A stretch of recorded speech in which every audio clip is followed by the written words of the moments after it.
Testing, 1, 2, 3.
sorry, you must first dial a 1 or 0 when calling this number. Will you please hang up? Hey, Mr. Bose. Yeah, I'm locked in. Testing. What?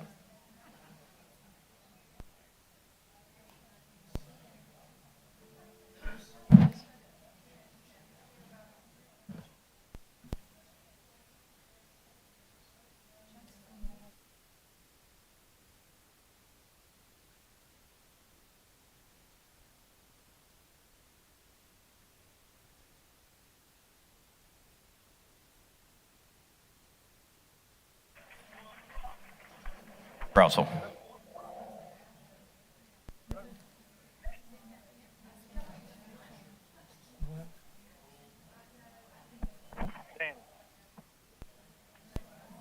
Russell. Yeah, I got you. You hear me?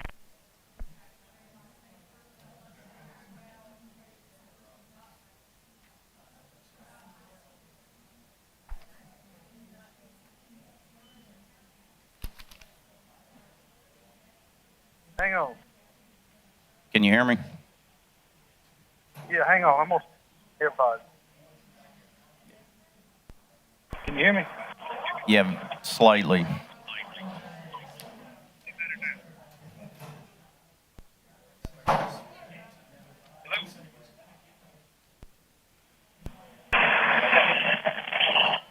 Okay, we got you.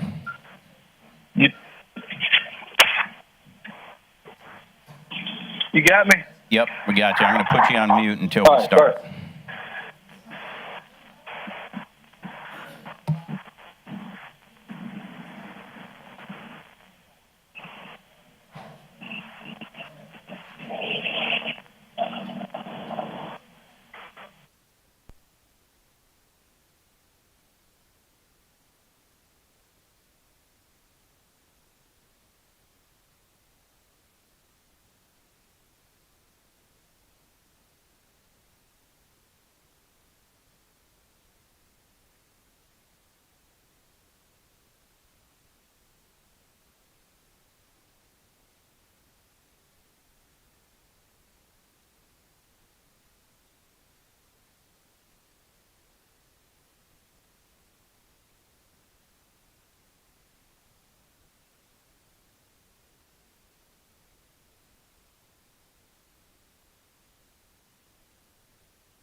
think we have a quorum. Can you confirm that we have Mr. Brazel up on the line? Yeah, I'm here. Okay, we gotcha. It's a great day in Kershaw County. It's also Carolina Day when General William Moultrie defeated the British at Charleston Harbor, where came our flag, the Palmetto flag. Not only are we an all-American city tonight, we're also global with Mr. Brazel for the first time testing our electronics all the way from some faraway country. I think it's Ireland. Thank you very much. The county is still in a runoff tonight. Those of you who haven't voted, get out there. Polls close at 7, and that should bring conclusion of this election cycle until the general election in November. With Mr. Brazel remote, we are now called to order. We have a quorum of all 7, Mary, and I would ask you all to stand for the invocation and the Pledge of Allegiance. I will lead the invocation. Let's remember the words in the Bible in Psalm 32 where it says, "Blessed is the nation whose God is the Lord." And we now tonight call on your holy name. Father, we adore thee and the gift of thy Son and thy Holy Spirit, which we remember with reverence and devotion and gratitude. Give us tonight the wisdom to deal with these weighty measures, and give us peace so that we as a county can move forward. And all this we ask in the name of our Savior and to the glory of our God. And let all the people say, Amen. Amen. Join me in the Pledge of Allegiance. I pledge allegiance To the flag of the United States of America and to the republic for which it stands, one nation, under God, indivisible, with liberty and justice for all. Thank you. Please sit down.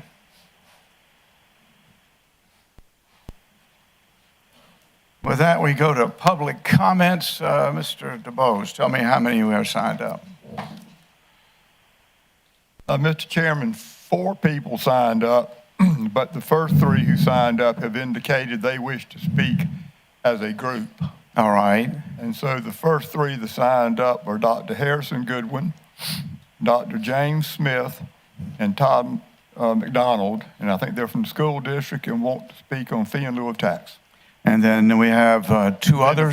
The fourth person signed up is Tom Webb. Mr. Webb has signed up. And I would give you a notice in advance. We have some written comments to read. I'll go through the public hearing guidelines, public comment guidelines. It's an opportunity for members of the public to share information with council, not a time for debate with or questions or answers from council. It's a time for council to receive input. It's not a time for council response. In short, during public comment, council will listen but not comment.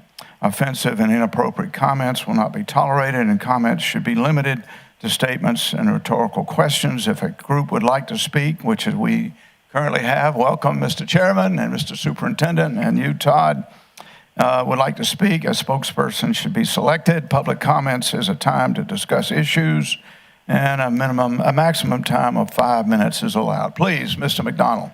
Thank you, gentlemen. Appreciate allowing us to be here. We'll make this brief. Want to introduce our board chairman and then have him introduce our new superintendent. Let me just say this before we pass it over to Dr. Smith.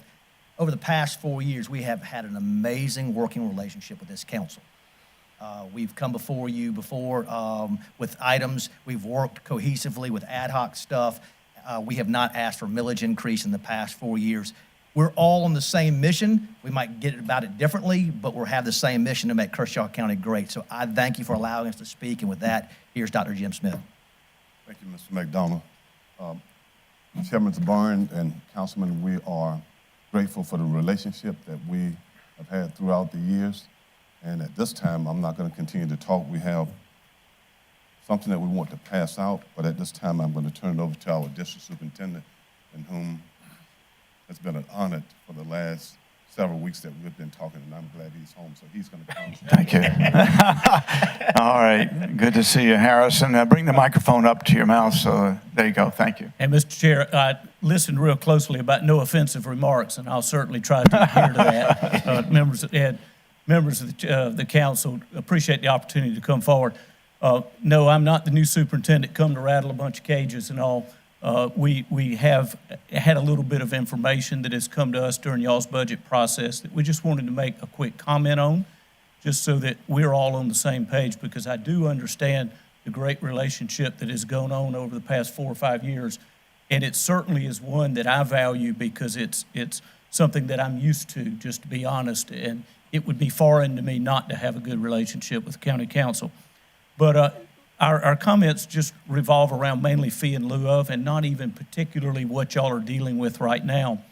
But as we look at fee in lieu, obviously, Act 388 has put quite a crimp on all of us, and we all have to be careful when we look at how we look at revenue streams. And as a school district, we obviously make plans based on that. And what we would like to ask of you is that as we move forward, and me being new in the seat, is that we be able to have an open dialogue about the fee in lieu of agreements. I know that currently there's not a formal agreement. I did come from a county where we did have a somewhat formal agreement. That way everyone was on the same page. I'll be honest, I like the fact that this county has looked forward to economic development as being an engine to help keep millage off of individual taxpayers. And I think that is really starting to show its benefit. And what we need to do is, with your help, is to make sure that all of us are able to depend on how that revenue stream is going to come. And I think that Mr. McDonald had a couple of comments before we passed out the handout. That's all the time we'll take, because we certainly want to honor your time. Thanks, sir. If you'll allow us to hand these out or give them to Mr. Mary, Temple. over here, please. Sure. And, Just the big thing was that we wanted to show is that over the past 4 years, that we have taken and relied on that philo money Mr. Bose, give them to Mary first, please.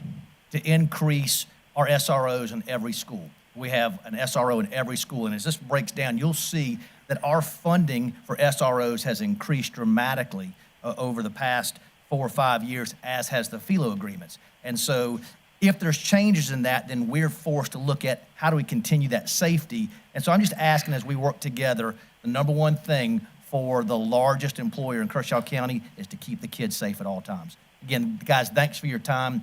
Any questions at all, we'll be glad to answer, but thank you for letting us present before you. Thank you very much. Delighted to see you all. Thank you, gentlemen. Thank you. Mr. Bose?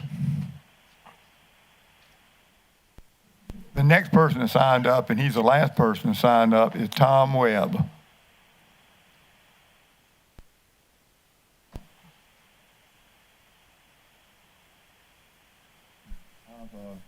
Brought up this subject before, and I think it needs to be brought up again. It said that if you keep repeating a lie long enough, people will believe it. Well, the same thing applies to the truth, I hope. So I hope I'm going to provide you with some information. I happened to be talking with a friend of mine recently who has a PhD in physics, and we shot the breeze a little bit and got onto the subject of technology and the EMP. And so I wanted to say something about it. I think people are very focused on what's local, and they think that maybe some of these things that are not so local are of no danger. It's nothing to think about, but I think it really is, and the EMP is one of them. But what leads me up to this is there's been technology hidden in times that we suspected it wasn't true, like the Blackbird, that super secret spy plane that the U.S. had. I think it's been retired just recently. I heard a presentation from one of the crew members, a science officer, and he wouldn't tell us what the top speed was, but he said it was so fast that way in that upper atmosphere, the skin got hot. So that's fast. And he wouldn't tell us how high it would fly, but he said you could see the curvature of the earth, and you could see the little blue that was our atmosphere. It was that high. It couldn't go outside of the atmosphere because it had jet engines, very special jet engines. So I was guessing that it might fly 15 to 20 miles high, about like the distance to Cassett, but straight up. And it's incredible what technology does.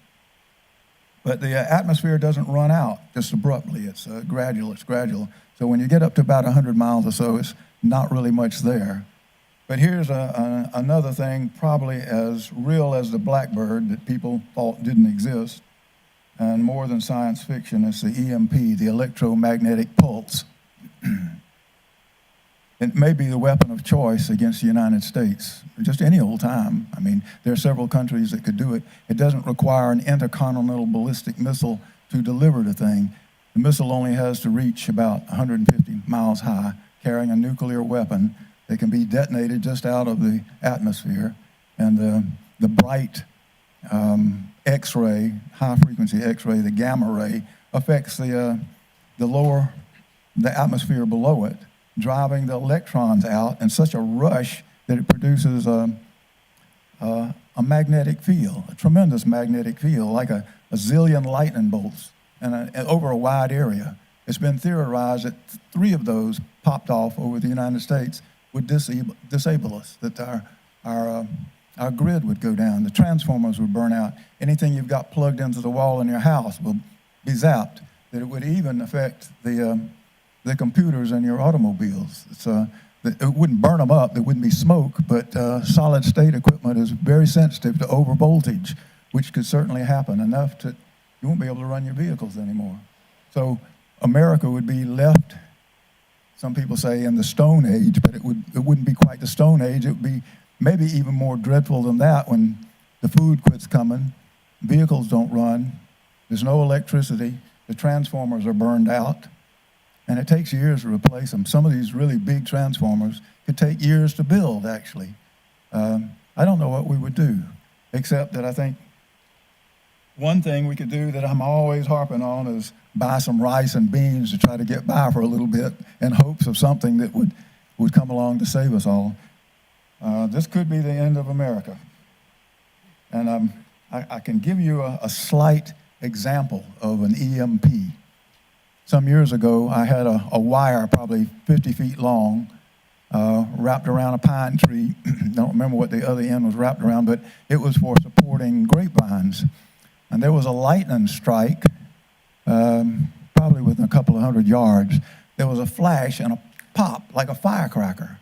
The end of that wire was touching the tree, and it flashed. I was looking at it. It was in my field of vision. There was a bright flash.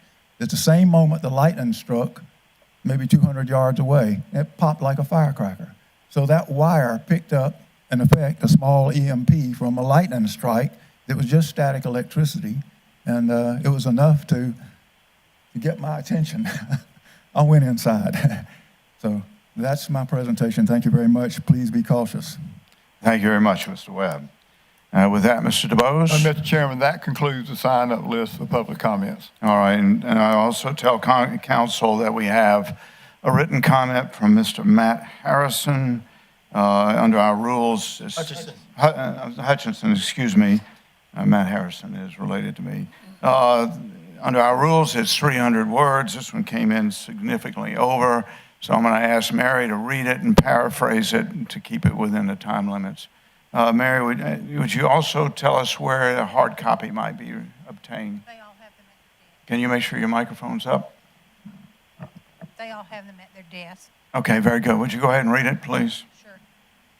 To the council, I want to address the issue of a county council with 3, possibly 4 seats changing hands by the end of this year, deciding on a budget that is bloated with pet projects and unnecessary expenditures.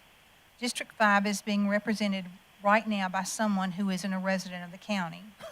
The outgoing District 6 councilman is trying to get a half-spun legacy project funded with $300,000 of federal ARPA money to renovate an abandoned building in Mount Pisgah, with no real tangible plan to fund its operation for longer than 2 years. How many firefighters could be hired with that money? $300,000 won't even begin to start a renovation on that building, and you know it. Gentlemen, we have an EMS system with only 4 operable stations that is strained by an ever-increasing call volume, a fire service in its infancy, a sewer system that is basically at its capacity, and roads that are riddled with potholes. This budget should only be covering the very basic needs of the county, and any new items should be held off until the newly elected council members are sworn in. Here are a few examples of what I'm talking about. Last meeting, a discussion was had in regards to hiring a headhunting firm with the goal of finding county administrator candidates at the cost of up to $30,000. How ridiculous. We have a man doing the job now who is fully qualified and a lifelong resident of Kershaw County. Why do we need to spend this money looking outside the county? $250,000 for an attorney. Why? We spend nearly $1 million for the Information Technology Department, but only a little over $83,000 for emergency preparedness. $6,695,602 for the Sheriff's Department, and this doesn't take into account the recent $1.2 million lawsuit settlement with 2 similar lawsuits pending. Special Services, whatever that is, has a budget of over $460,000. Out of that amount, $87,000 is for animal care. Someone please explain this. We are paying $100,000 a year for the City of Camden's Welcome Center. Economic Development has a budget of $4,132,054. Out of the nearly $100 million being spent in this budget, only $200,000 has been allocated for roadway improvements. In closing, I would ask that the council think long and hard before passing the budget as it sits today. Fund only the essential things and leave out the special projects. Thank you very much. And a hard copy is provided, and we can get a hard copy to Mr. Brazel as well when he gets back. Any further comments? Seeing there are none, we move now to the next item on the agenda, which is a public hearing in regards to an ordinance to provide budget appropriations for county purposes in the county of Kershaw for the fiscal year beginning 1 July 22 and ending 30 June 23, and adopt and implement the charge and collection of service and user rates and fees and other tax purposes and county appropriation purposes and matters related thereto. Mr. DeVoe, does anybody sign up? Mr. Chairman, no one signed up. All right, I'll open the public hearing.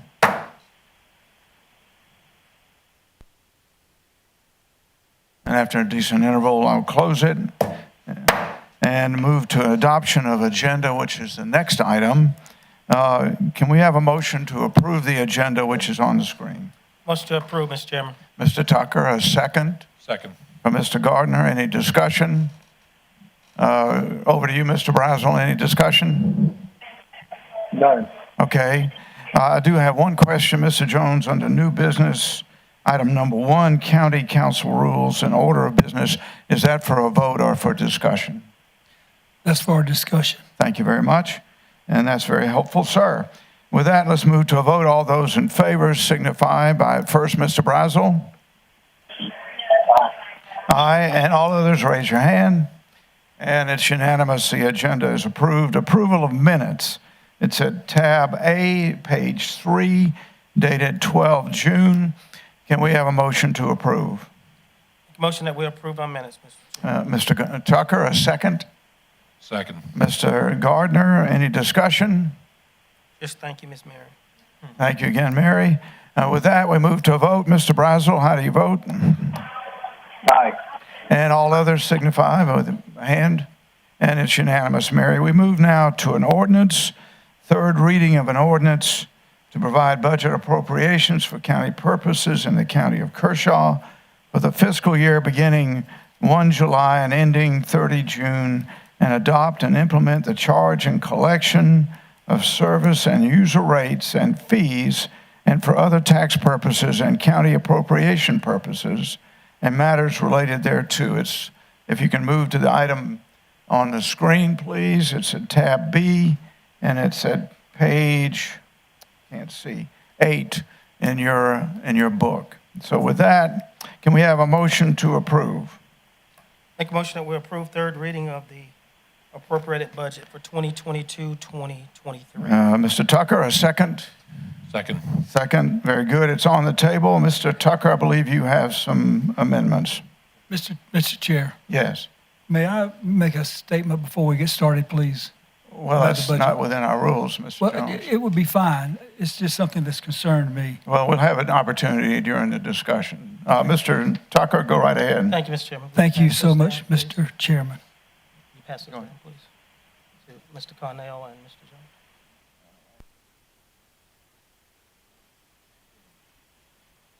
Thank you, Mr. Chairman and my colleagues. I want to make a couple of amendments to our budget this year. Gonna list off a couple things, and then I'll be willing to take questions. Well, let me just first say, the order will be, we'll go through an amendment, and we'll discuss it and vote it, and then move to the next amendment. And the rules we used in the past were that we would identify either a bill payer or other sources of revenue to keep the budget in balance. Go ahead, Mr. Mr. Tucker. Chairman, if I may, Go I think ahead. I've got something that's really of importance that I'd like to mention before we get started in the budget Mr. process. Tucker, will you Yes, sir. yield? Yes. Go ahead. Thank you, Mr. Tucker, members of County Council. I'm having a problem here tonight because I believe in my heart we have a member of County Council that's not even a member of his district, much less a member of living in Kershaw County. But he's sitting here tonight. He's going to be voting on the budget. He's going to be making decisions that will guide us through the next year. And I just don't think he should be doing it. I think he should yield and not be placing any votes on the table on this budget. We have a legal opinion on that with his address in Camden. What's his address? Go ahead, Mr. Snodgrass. 403 Garrison Court, Camden, South Carolina. And the legal opinion, Ken? If he resides in his district, then he's a member of Kershaw County Council, appropriately a member. Okay. So I think that point of order is overruled, Mr. Jones, and we'll move on. I'm glad now. you found an address, Mr. Snodgrass. Go ahead, Mr. Tucker. Thank you. Thank you. So I would like to make an amendment at this time for the sheriff's office of $261,000, central communications of $6,000 per position, which would be $119,845. Detention center $81,000. Outside agencies $54,500. Public defender $125,000.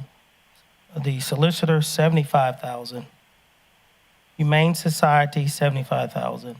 Elected officials $91,087. Probate judge for a part-time position $30,000, and a part-time judge $57,000. Finance one accountant for $60,000.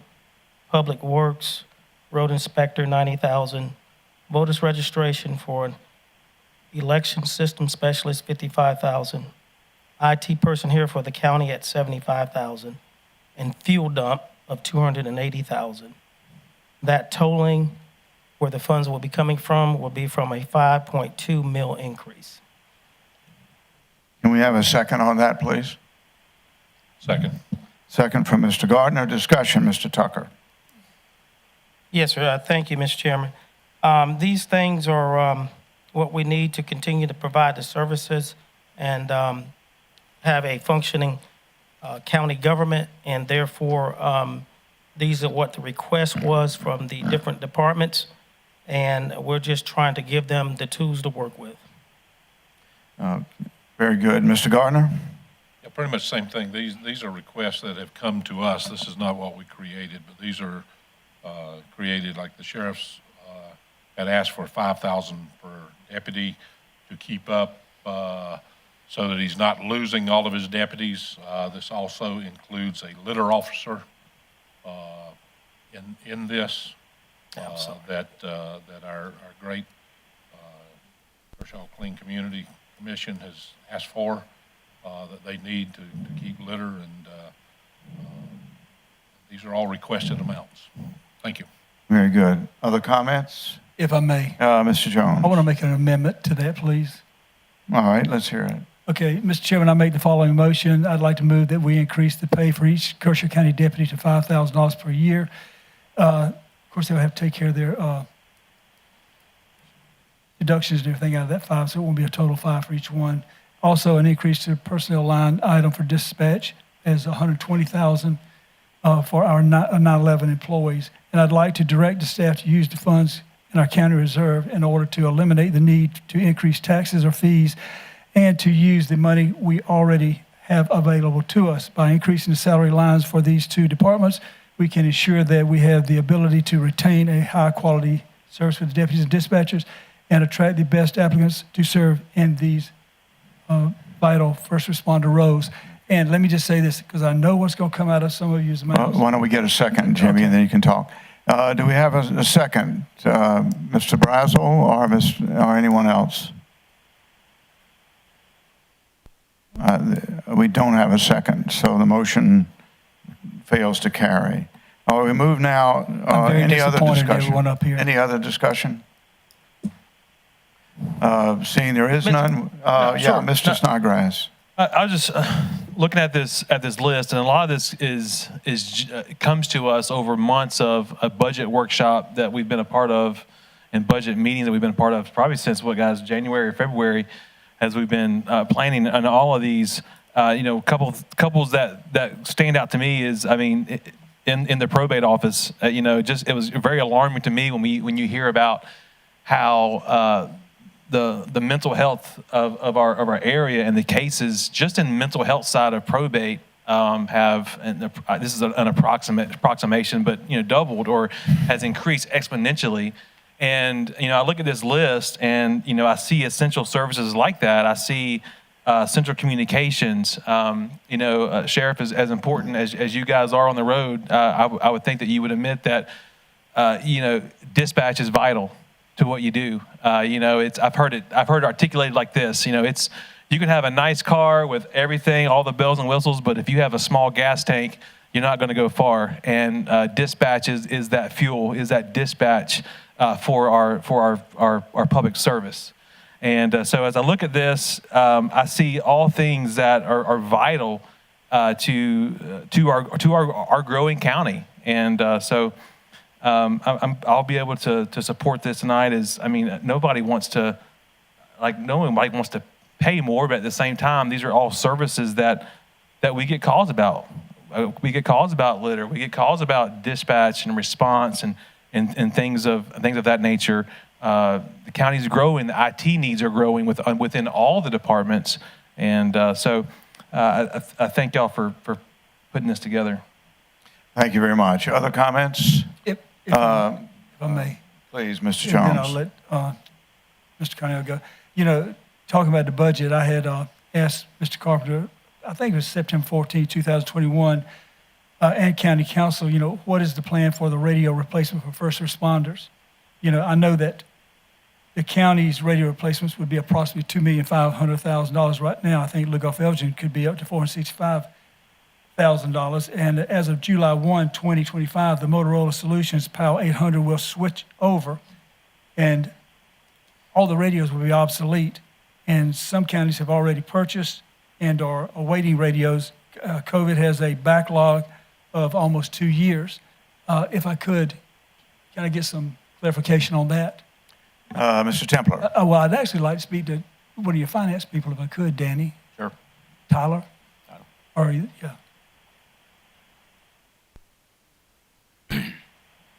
And not trying to sidetrack you, I just think that the question is mainly directed towards finance. Understood. Yep. Sir, welcome. Can you tell me, I was looking at the check registry with Kershaw County, and have you heard of a Will Dan Finance Services out of California? I primarily work over in the budget side of things. So Yeah. when it comes to actual, we have AP personnel that handle those. So I'm not intimately familiar with that specific company or any of those invoices. Okay, I know because on 10/29/21, we had wrote a check for professional services of $2,996 to Will Dan, and I checked. I don't even think they're accredited. And then in 1/14/22, Will Dan Services professional services $4,494, and then on 2/11/22, Will Dan Services professional services $5,992. And do you know what our plan is for the funding for the Motorola radios?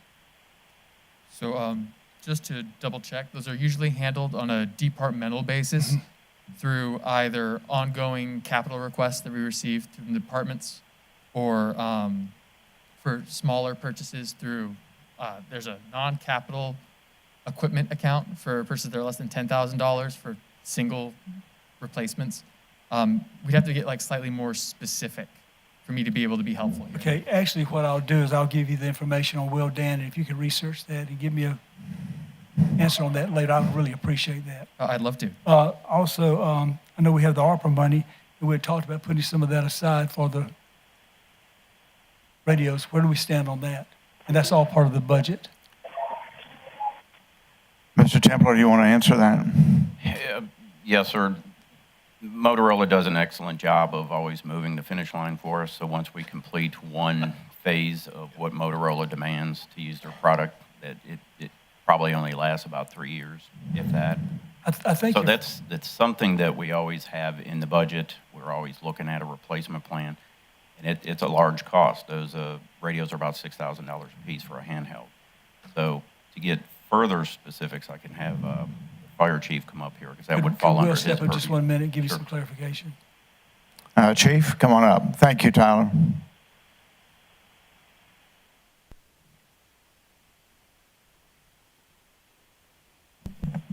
Good afternoon. Good afternoon. Where are we at with our Motorola's, our switchover? Currently, the fire service has a grant submitted to AFG for replacement of the large majority of our radios. If that grant does not come through, we will start a replacement plan, purchasing a certain amount of radios every year until we can complete the replacement. Didn't we appropriate a certain amount of funds from the ARPA for the radios? Not that I was aware of. Well, I think that'd be a wise way to spend the money, because if we spend it on sewer or anything like that, it's just going to be a drop in the bucket. And we are running into a deadline here, and there's a backlog. And Chief, maybe we can get together at some point in time with the county administrator and talk about it. Yes, sir. And so I can get some clarification on that. Anything further, Jimmy? Now, I would like to say this, though, that I had planned to also implement a litter officer into my motion, and that was going to come up later, but in utilizing the reserves for this would have, we put over $1 million away every year. Why are we raising taxes when we can transfer $1 million from our general reserves to our capital reserves? That's a lot of money. But anyway, thank you. Thank you. Mr. Connell. Thank you, Mr. Chairman. Whenever it comes budget time, one of the things I ask for, I hope it's not unreasonable, is to try to get advance notice so you can actually have a meaningful study of and communication with constituents about significant changes in the budget. In consideration, I try to do the same for all council members. If I'm going to make a motion or multiple motions that amend the budget, I try to put it out there early. Sometimes I understand things are last minute. In regards to the current pending motion, though, since it's in a bundle, I don't think I can support it tonight. There are some things in there which I definitely would support, like the sheriff's office, just skimming through here, which I think it's on the chart. I didn't hear you mention it, Mr. Tucker, but you did intend to include or mention the litter officer? Yes, sir. Yes, sir. Okay. It's $60,000. I just didn't hear that verbally. I see it on the chart. Yes, sir. Solicitor's office is a big question for me. I've had questions about that in the past on grant proportionality. A significant portion of the grants that's greater than the per capita rate, so the population rate between counties, I think goes to Richland County. And in my view, in the past, Kershaw County hasn't been treated fairly in that way, so I'd have a big question there. Elected officials increase may be completely justified, but I don't know to who or how much. I agree there's probate court needs, especially with mental health issues going on, and we don't have this doesn't particularly address the issue, but we don't have a fully staffed or a full-time mental health professional, as I understand it. It's kind of on call. I got some calls about that just recently. Fire, we've been saying all along, or I've been saying all along, that millage would be the most equitable way to fund fire as opposed to partial increases. But again, it's kind of a hodgepodge right now until Act 388 or other acts make it fair for smaller counties versus larger counties. Absolutely. To fund. But so I could support that. But again, I have so many questions about the other stuff that's just come across. Solid waste. I agree, costs are needed, or is increase in costs have required. Mr. Connell, if I can, a point of order, that's not in my motion. That's not in this current motion. We're just talking about what's in the blue there. We went through the items in blue on the right-hand side. Oh, so you're making subsequent motions on all the other ones? Yes. Yes, sir. Okay, so the first Because one I is didn't want to just put in a big conglomerate where you could not first one's your blue separate. block. Right. Okay, so you're going to have another 3 or 4. All right. Yes, sir. Okay, well then I'm just foreshadowing, but the same rationale applies then, I guess. So for that reason, I can't support the blue block necessarily because there's too many questions I have unanswered. Okay, very good. Apologies to Mr. Brazel. Russell, do you have any comments? No apology needed. I can hear you just fine. I'm sorry, I couldn't Am I understand. coming through okay? Okay, but I didn't ask you to speak. Go ahead. I should have gone to you first. Go ahead. Oh, I'm sorry. I misunderstood. My thought process is a lot like Ben's. There's a lot that needs further discussion. And 5.4 mil seems like a lot of money. So I couldn't support it tonight. Okay. Very good. All right. Any further comments? All right, we're ready to go to a vote. Mr. Brazel, how do you vote? And then we'll vote here at the podium. I vote nay. No, and the others vote. All those in favor signify by raising your hand. Mr. Snodgrass, Mr. Tucker, Mr. Gardner, Mr. Burns, and further opposed, Mr. Connell and Mr. Jones. The motion passes. Mr. Tucker, you had another motion. Yes, sir, Mr. Chairman and colleagues. Would like to at this time make a motion for a 1.1 mil increase into our EMS. That would be $305,000, which will be strictly for the EMS. And this would get them where they need to be so we can have response like the citizens deserve. And the funding source would be? The 1.1 mils. 1.1 mils. Do we have a second, please? Second. Mr. Gardner, discussion, Mr. Tucker. Yes, sir. As I stated just a few minutes ago, this will go directly. If you look on your tax bill, you have it in the pie form where it's on your tax bill, and it says EMS, says Central Carolina, different things of that nature.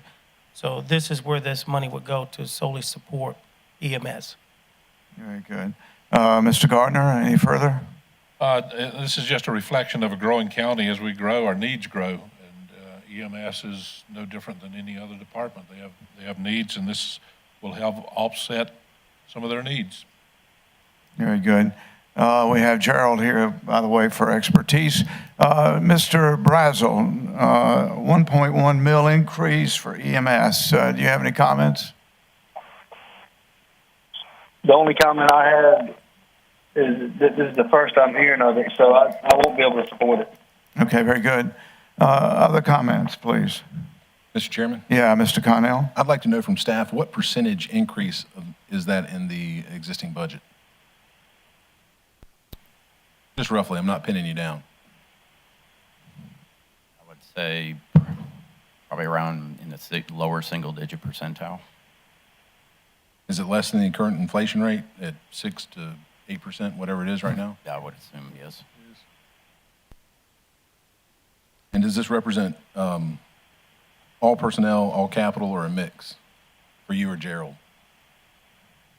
For that millage, it would be a mix. Do you already have it designated? Is this represents, are there any new hires included in this, or is it? No, Gerald, come on up, please, sir. I think this is personnel.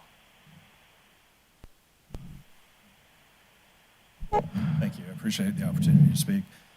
We have requested 4 additional FTEs for this year to bring up an additional QRV to help cover the more rural areas of the county. It will be staffed with, well, the hires are actually 3 EMTs, which will allow us to shift a paramedic over to that QRV to be able to hold and wait for transport. So it does have FTEs included in that. Okay, so is 4 FTEs for you essentially 1 additional shift? No, I wish that we were talking about an additional shift. I mean, how many? No, that would be 1 24-hour EMT per shift for our 3 shifts, 24/48. And you've got them at different locations? Correct, yes, sir. Okay. And an additional, and that 4th FTE will be an additional command staff member to help us collect data for quality improvement. So is that what the 3+1 stands for here, I guess? 3 FTEs and then 1 command staff member? Tammy? Yes, I'm sorry. Yes, I'm that's sorry. I correct. didn't know you were directing it to me. Okay, so this is not any capital then? No, sir. All right, thank you, Mr. Chairman. Other comments? Mr. Snodgrass? Mr. Blanchard, thank you for your work. Does this, and this doesn't reflect any kind of raises because that's, Danny, that's in, raises across the board was in the first reading or the initial budget? Correct. Is that correct? Okay. And Mr. Gerald, are you fully staffed or you feel like this will kind of help us get there? We're currently down 1 staff member. Okay. Over the past year, we have seen a significant turnover.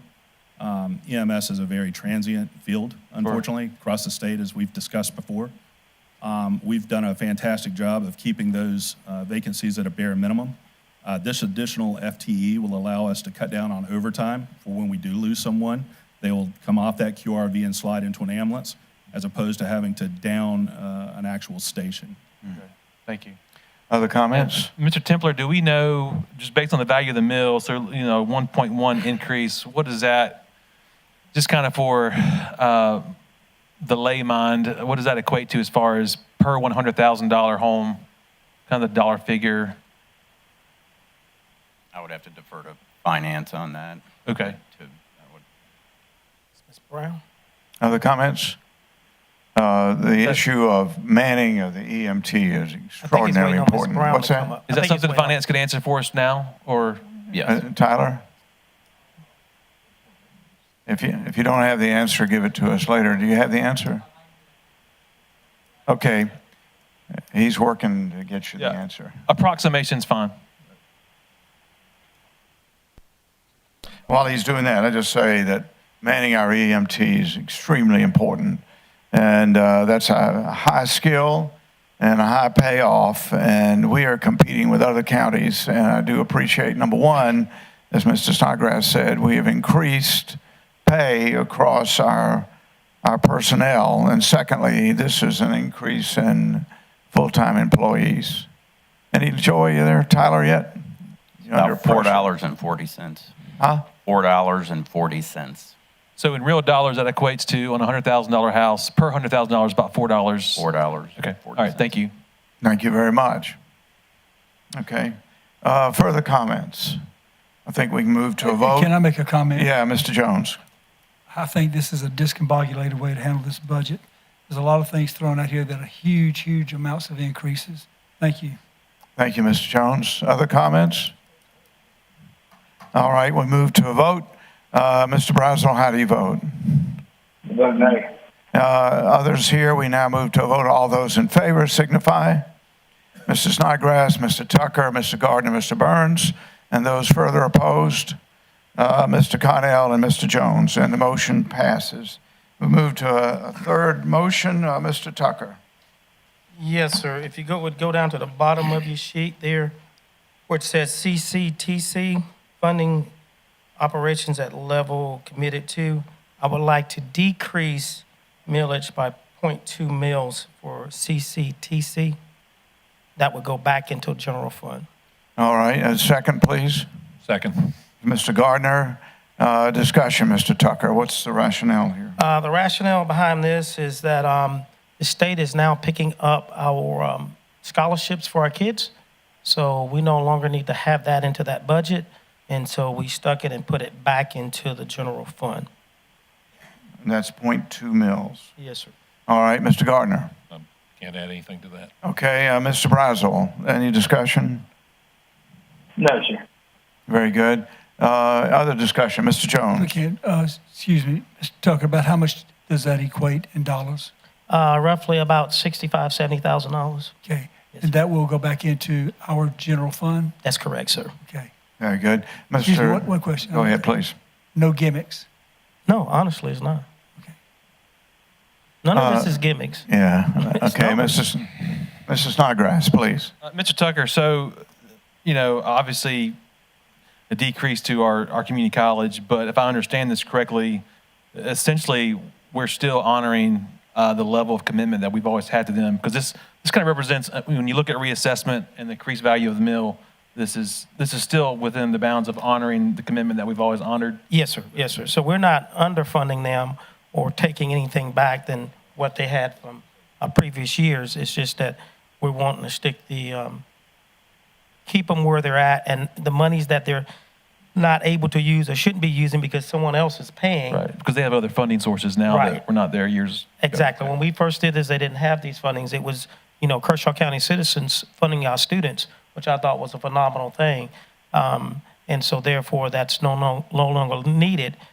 We still have money obligated too that we pay maintenance that's in the general fund too to this building. Thank you. Mr. Chairman? Yeah, Mr. Connell. I'll admit, I don't have to study real hard about the ones that save money.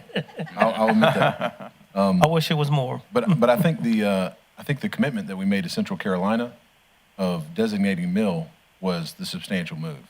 And if the revenue generated from millage increases due to the mill value increasing beyond the dollar amount we intended for them to have, then it makes sense to adjust, or if another funding source comes in, so I can support this one. Thank you. Thank you. Other comments? All right, very good. We move to a vote. Mr. Brazel, how do you vote? Yes, good work, sir. Thank you. Okay, supported. All others signify by raising your hand. And it's unanimous, Mary, and that motion passes. Back to you, Mr. Tucker. All right, Mr. Chairman and my colleagues. We talked, and I heard Councilman Connell spoke about, he wish he has more time, and I know how he operates. He likes to peruse and go through things and analyze and whatnot, but sometimes these things land in your lap on the 11th and 12th hour. Go ahead and make the motion first, Sammy, please. Yes, sir. So what I'd like to do now is to make a motion to fund the Kirkland Community Center, which is at the Baron DeKalb Elementary School, which at $145,400, and that money will come out of the ARPA funds, American Rescue Plan Act. A second, please. Second. Mr. Snodgrass, discussion, Sammy. I know we look alike. Yeah, you do. Both good-looking men.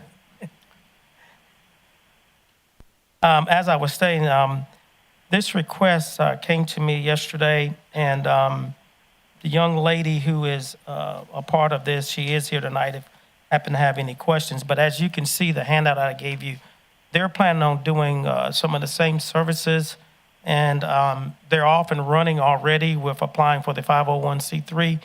This school was given to them through Kershaw County School District, which I think is a great thing and an awesome thing. Children and youth, senior citizens and people with special needs, emergency preparedness and shelter, we'll have that in that area. The hunger and food security, food distribution site, center of activities and community events, house programs that benefit the community, voting precinct. So you can tell what their intentions are. They have it broke down for the personnel and, what insurance and things is going to cost. So they kind of gave us a budget here. And what they're asking for is this $145,400 will give them 3 years to get their legs up underneath them so they can get stable and be able to run this on their own with not as much support, if any at all. It's no different than what we did at Mount Pisgah, and I thought it was a good idea there. And this is another rural part of our county that needs our assistance, that the school district is doing something good in that community, and the county has a chance to partner with the school district here on making this project successful. So that's my motion. Mr. Gardner, Mr. Gardner. Mr. Snodgrass, you had the second. Thank you. Thank you. So, Mr. Tucker, do we know on these ARPA funds, we designated last year on these ARPA funds for projects like this. Is that correct? Yes, sir. And it was told to me by Mr. Templer and also staff that those monies, and I'll be happy to break it down to you, $1 million was given into employee commitment salaries, bonuses, whatever you want to call it. $2 million was put into the ARPA fund that we approved for this year right here that's going to end June 30th that was not spent. So you've got about $1 million there left, and then 10 million was designated to sewer. So that's your 13 million that came down from the federal government. And just to add to that, we gave some to Lugol Fire Department, as you remember. Yes, sir. Yes, Okay. Back to you, Mr. Snodgrass. Thank you. Further comments? I'll take to Mr. Brazel first. Russell, how do you have any comments? This is just a one-time funding, right? Yes, sir. Sammy? Yes, sir, it is. Yeah. No, I think I could support this. Thank you, Sam. And I sent you the email last night, Russell. I don't know that you got it or not, but okay, very good. Any further comments, Russell? No further comments. Thank you. Other comments, Mr. Gardner, please. I'd like to also point out, this is a 3-year plan, that 145, so if you break it down, it's about 50,000 a year. So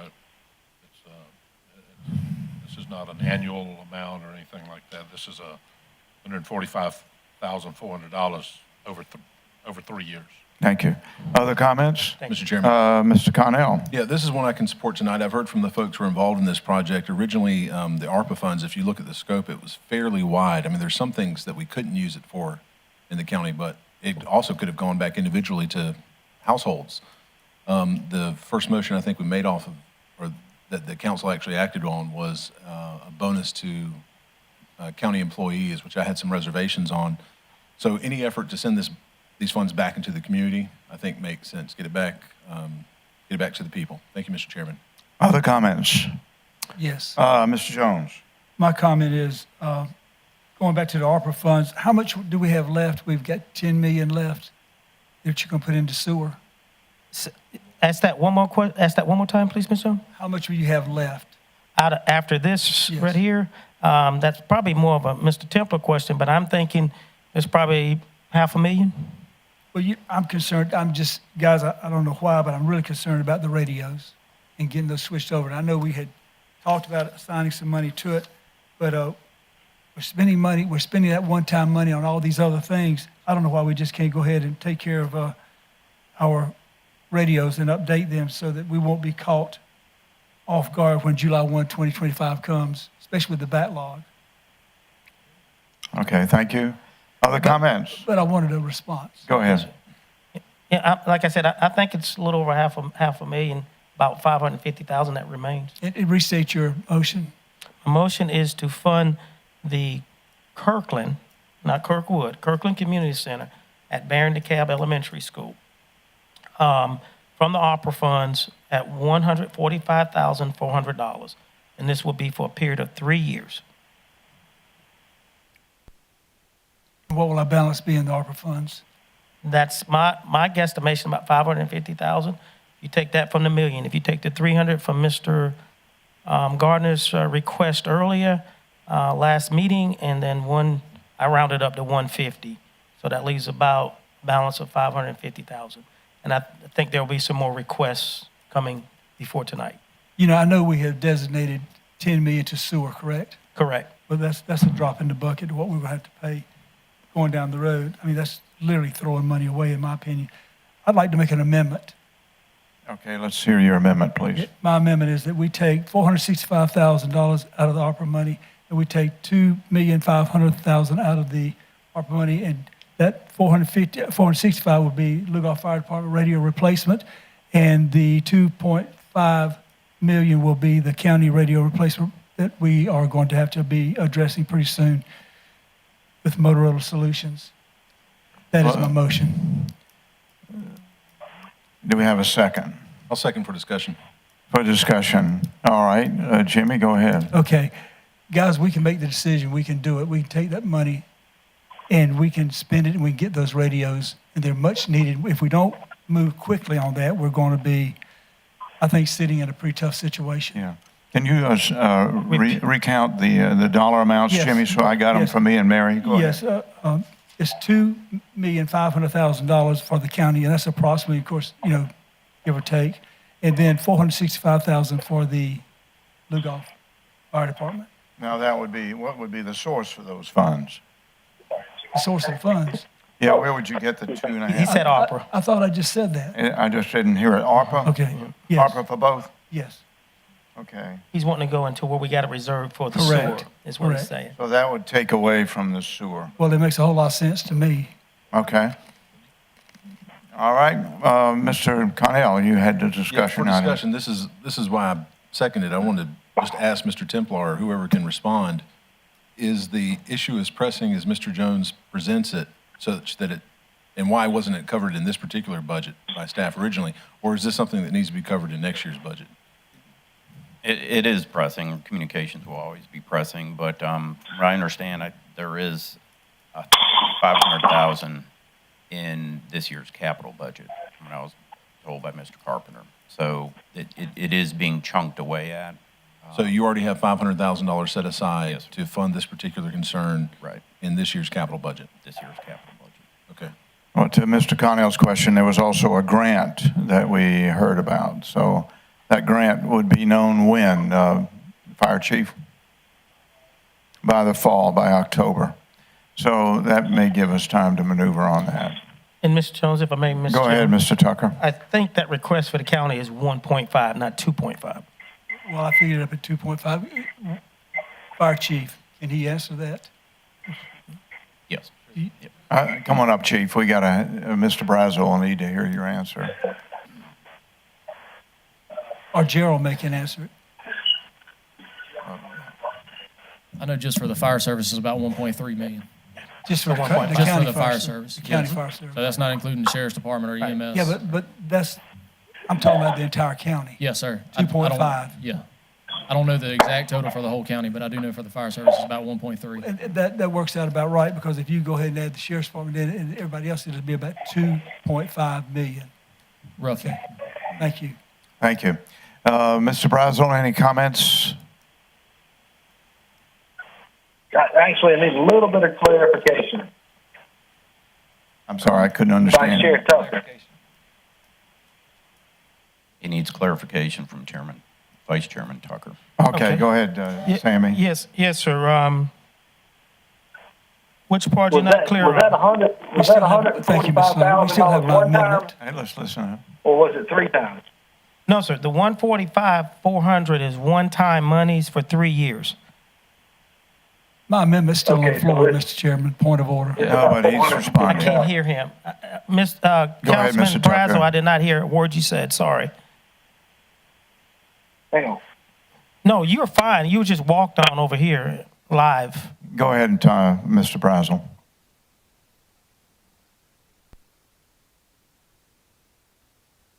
Russell, can you go ahead with your question again, please? You didn't fell into the water now. Oh, we lost him. Any joy? Y'all did that to my buddy. There he is. I think we got you again, Russell. Go ahead. Hey, I'm so sorry. So that's a total of like what, $450,000, right? Yeah, roughly, it's 145,400, but it's a one-time for 3 years.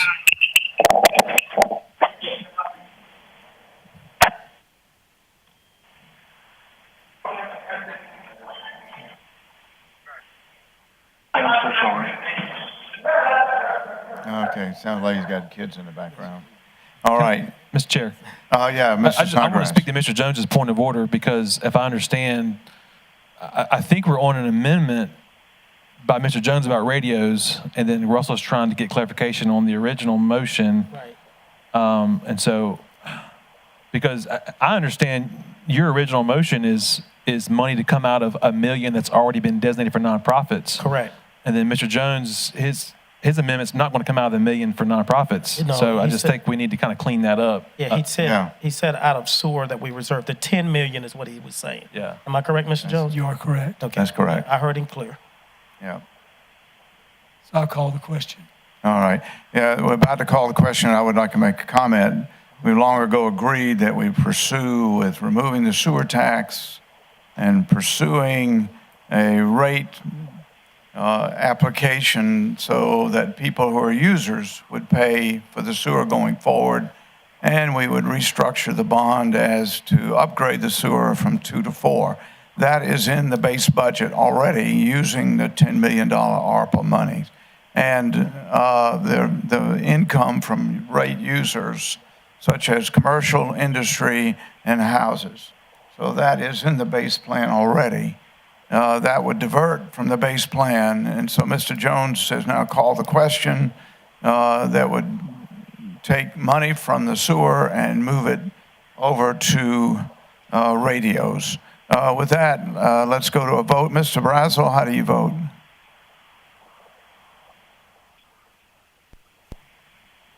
No, nothing heard. We're going to have to move on. All those in favor of Mr. Jones' motion, raise your hand.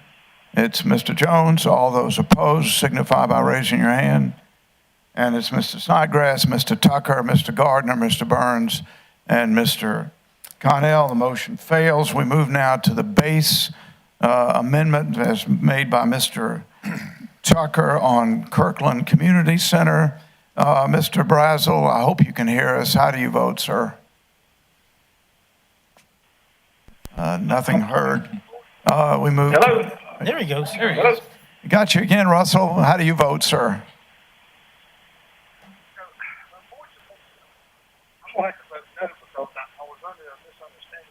All right. I thought it was $145,000. I'd like to hear more about it. I'm curious, but I need to get a little bit more information before. Mr. Brazel? Oh, He's trying to get, we barely hear you, Russell. He needs more information. Well, we've called the question. We move into a vote. Russell, do you vote up or down? Unfortunately, I'm going to have to vote down this time. I apologize. Just not enough information. He voted, I heard a nay vote. With that, we move to here. And all those in favor signify by raising your hand. It's Mr. Snodgrass, Mr. Tucker, Mr. Gardner, Mr. Burns, and Mr. Connell. And those opposed, that would be Mr. Jones and Mr. Brazel. We move now to another amendment. Mr. Gardner. Yes, sir, Mr. Chairman. I'd like to make a motion that we increase our solid waste fee by $43 per year. Very good. A second from Mr. Tucker. Discussion, Mr. Gardner. Yes, sir. Our solid waste, we have tried to make that a standalone so that it funded, and it is falling below that, and we're having to take out the general fund to keep that funded. This $43 that will add to that will help us to maintain that, that it will be self-sufficient. That will help in, as we grow as a county, we talked about a while ago, then obviously we have more trash. It requires more workers, more trucks, and all the things that go with it. And this $43 will bring us up to a point, a break-even point, actually. It's nothing more than that, but it will help us to keep our equipment and keep operators and keep our trash hopefully out of our highways so that our clean community commission won't have as much to do. So, Mr. Chairman, you probably need to put in the record what the new fee will be. The new fee will be $123, I believe it's 80. Is that correct? Well, it's not a new fee. The new fee will be $123. Which is the total fee counting the old fee, correct? That is correct. Yeah. I will amend my motion to include the new fee is $143 up from $80. 123 or 140? 123. I'm sorry, did I say 143? Okay. 123. Okay, we correct that error. All right, Mr. Tucker. Thank you, Mr. Chairman. I think Councilman Gardner said it all with the growth and stuff, and we're enjoying the facilities that we have throughout the county, which are our recycle centers. And if you follow the budget process, we're open a lot of hours compared to our surrounding counties. And we're trying to accommodate all the citizens with good service there and make sure that we're getting the best bang for our buck. We've got some enforcement issues that we have to take care of, and the only way you can do that is that you've got to put people on the staff that can enforce your rules, your law, and your policies. And so all this helps with that, and we also want to make sure that we're able to dispose of this trash so you don't go there and it smells like the landfill. Thank you. All right, Mr. Brazel, comment?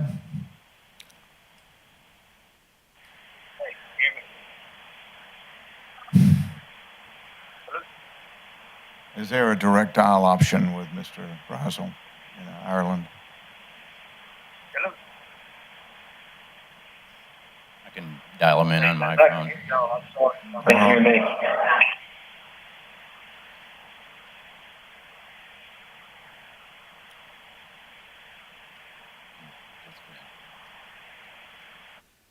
Yeah, try to dial direct. I don't know what the international code is. Somebody knows, right? Hear the accent. The luck of the Irish. Mr. Chairman, in the meantime, Yeah, go ahead, Ben. just so we don't have dead space. Couple questions. What amount of additional revenue does that result in?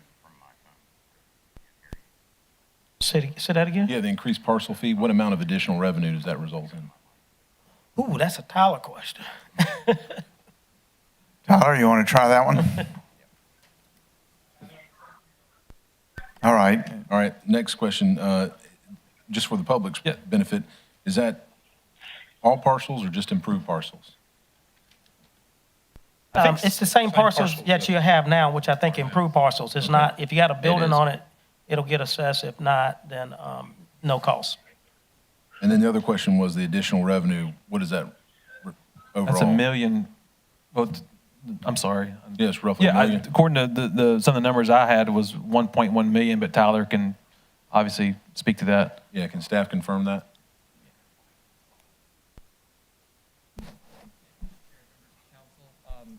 Now bring the microphone over to you. Sorry. Thank you. So an additional $43 to that fee at the current number of customers, which is 28,977, will be 1,246,011 additional dollars. Thank you, Tyler. Good. Thank you, Mr. Chairman. Thank you, sir. So Go ahead. with that response, I know that we need to increase the fee to fund solid waste, so it's not coming out of the general fund or attempted to use other sources. I mean, it's a byproduct of growth. And if I may, Mr. Cornell, Yeah. that's going to keep them out of our capital too. Yeah. They'll actually be able to put money into the capital that they can draw back that's their own versus what is there for the county, And other if you departments. recall, I think it was 4 or so years ago under Mr. Carpenter, we made a move to go in-house so that Waste Management wasn't hauling our loads. We took it in-house and saved approximately $300,000+ per year. That's correct. And here we are with the growth, facing additional costs. You mentioned enforcement. I think it's important for the public to know that we are paying roughly, I mean, we don't know exactly, but between $250,000, maybe $300,000 extra per year in loads that we haul from folks who are outside of this county. They just come in and, you know, our folks who staff these facilities don't have the ability or time or jurisdiction really to Authority. authority to kick people out, or they don't have a mechanism to enforce them. We've investigated, you know, do you spend money on a license plate reader? Sometimes those aren't the most effective. Sometimes the sticker system works, sometimes it doesn't. The most effective thing, according to staff, is a live body there for spot checks who has authority to charge them with something, and some big ominous-looking signage that says if you're, you know, improperly dumping here and you're not a Kershaw County resident, you're going to have a $500 fine, or something like that. And so I think we have to make some of those moves and then be ready, like we did with CCTC, to adjust the fee back down if we can recoup savings that we estimate, the 250, 300 or so. So thank you, Mr. Chairman, and thank you, staff, for the response. Yeah, on that theme, we've pursued efficiencies and just about every solution we could. Over to you, Mr. Snodgrass. Thank you, Mr. Chair, members of council. This was another one that as we went through the budget process, one of our departments that probably has experienced the most strain as a result of growth. And, you know, just when you do on the increase, I did the math. I mean, it's about $10.25 a month. You know, and that's when you think about what the county offers as far as the ability to take tires, to take oil, to take car. I mean, everything is done in those convenience centers. I think based on my research that we're doing and offering, you know, a lot more from solid waste than really what we have to and what most counties is doing. The other thing that is significant for this, Mr. Tucker, that I think, if I heard you right, some of this is going into capital, right? And so this isn't just operational as much as it is, this is a fee that puts us years ahead to operate, but then also to begin to do capital. Like trying to make it self-sustaining again, where Yeah. it's not, subsidizing off the general fund, which is taken away from your other departments, which is making the administrative job very creative. Yeah, and a question for Mr. Templer, how many miles average do we put on one of those trash hauler trucks a year? Our initial fleet of 5, they're about 4 or 5 years old, and they're around 300,000 miles. So roughly 50,000 miles a year on these trucks, and they're running every day from Elgin to East Camden to the landfill. How much of one of those trucks cost as we have to prepare to buy new ones?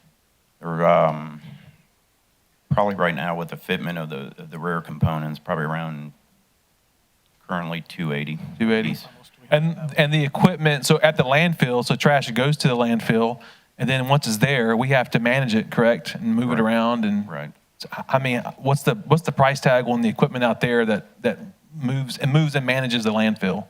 Anything yellow sitting on that hill starts at $500,000. $500,000. Okay, thank you.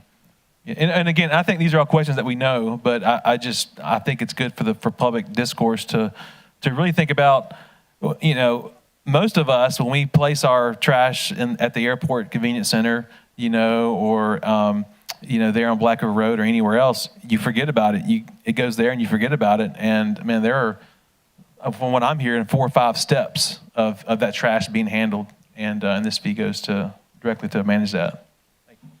Other comments? Mr. Tucker. I just want to add too, because I have a few relatives that's on this.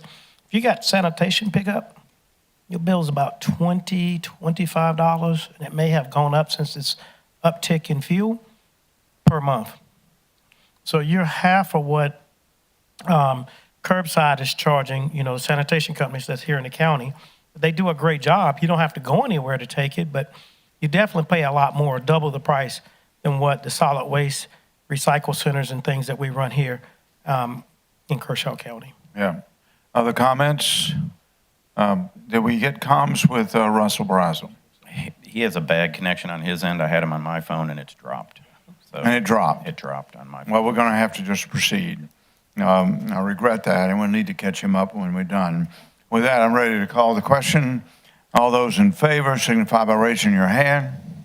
Mr. Snodgrass, Mr. Tucker, Mr. Gardner, Mr. Burns, Mr. Connell, and those opposed, Mr. Jones, and the motion passes. With that, we move to another amendment. Mr. Snodgrass, I believe you have one. Thank you. I make a motion that we remove the 3 firefighter positions at Pine Grove to be funded from FELO and fund the equivalent of 6 additional positions to be funded by a 0.6 mil increase to the fire district and a fee increase of $20 on the improved parcel within the Kershaw County Fire District. Can we have a second, please? Second. For Mr. Tucker, you want to discuss that, Yeah, David? sure. So just something that we need to be thinking about. I feel like that using the mechanism in which we've always used, which is funding the fire service from those who live within the Kershaw County Fire District. And we need to remember that that's not every citizen in the county. The Kershaw County Fire District is the unincorporated areas of the county minus Lugoff, and because they're under the Lugoff Fire District, and then of course also Elgin. And as we've moved towards the fire plan, for me, I think this is a cleaner funding mechanism. Using FELO directly for fire takes away from the other revenue streams that go to EMS and other vital services. So when you have FELO when it comes in, it gets divvied out first to the school district, and then it gets divvied out among the county to different kind of departments. And so when we direct FELO directly towards fire, then every other department that receives FELO is going to take a hit. Things like EMS, things like 911. Also, because our school board is not autonomous, and what I mean by that is, in order for the school board to raise millage or anything like that, it has to come through us. So they're not autonomous, and so from my view, that makes Kershaw County the ultimate steward of our resources. And so we need to realize that because of Act 388, school funding comes from those 6% properties and those commercial properties and those industrial properties. But here's what happens when an industry enters into a FELO. When it enters into a FELO, that takes away the school district's management of that money. And then that money then becomes our sole responsibility. And historically, we've always operated very well with the school district to the tune of 2/3 of FELO goes to the school district and 1/3 goes to the county operations. And so I see ultimately county council being a steward of all these county resources, not just county, but also school board. I believe this will bring more revenue to the fire district than the previous plan and will bring them closer to completing the fire plan. Within the plan, Pine Grove is on the radar to get additional firefighters, and they can house them now. And so essentially, what I'm changing in the previous plan is really the funding mechanism. This isn't anything against anyone who would live in Pine Grove or anything of that nature. I'm essentially wanting us to move towards a cleaner funding mechanism. And honestly, at the end of the day, for the last 3.5, 4 years, fire service has been kind of at my heart. The ad hoc committee took place before I got on, but as I came on and I saw what we were trying to do to move our fire service from volunteer-based primarily to a hybrid of career-based and volunteer, it's just kind of been close to my heart. And so I want to see these 6 additional firefighters, and I want to give Chief Glover the leverage to be able to put these firefighters where he sees fit within the plan. And I thank you for your attention. Mr. Tucker. Thank you, Mr. Chairman. Well said, Councilman Snodgrass. I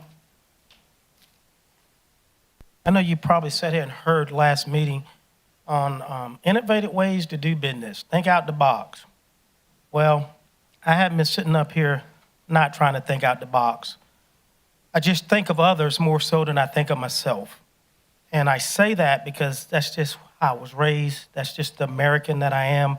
That's just the person that the Lord has made me. And I don't shy away from it, and I don't pretend to be anyone else. With this motion, it really does allow the school district, who has already set their budget, to function, because all those monies out of that $194,000 was not new money. That would be a whole different story if the county had sat down and brokered a deal with the school district saying these are new revenue streams of fee and lieu. Now, that can potentially happen as we bring these businesses on and say, this is what Dr. Harrison Goodwin was talking about, and have a funding mechanism that says certain percentage go here to the school district, certain percentage goes to the county. I can name you 4 people gets fee and lieu right now. School district, Lugoff Fire if it's in their jurisdiction, the county, and then the city of Camden if it's in their jurisdiction. And there's others, depending on what deal has been brokered when we try to bring industry here. So messing with that pot of money is not a new pot of money. You have to reinvest so you continue to get industry and expansions and things of that nature here. And then you have to make sure that everyone who is privy to this pot of fee and lieu is getting their fair share. I say to the school districts, kudos to you for the last 4 years being able to not come up here and ask for a millage increase.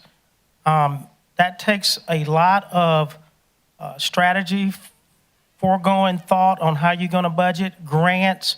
You've been doing the things you need to do to not come up here and ask.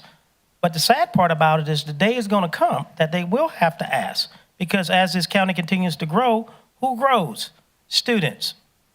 I'm pretty sure we just don't get elderly people. I'm pretty sure we just don't get, all the nuns that don't want to ever be married or don't ever want children. That's not how they come. They come in a rainbow coalition of however they are, and we accept them. And there's nothing wrong with having children. I don't want any more, but so with that said, I think this is a more cleaner, as Councilman Snodgrass has said, more cleaner way of funding this. and it makes more sense moving forward. Thank you, Mr. Chairman. Do we have any joy with Mr. Brazel? Russell, can you hear us?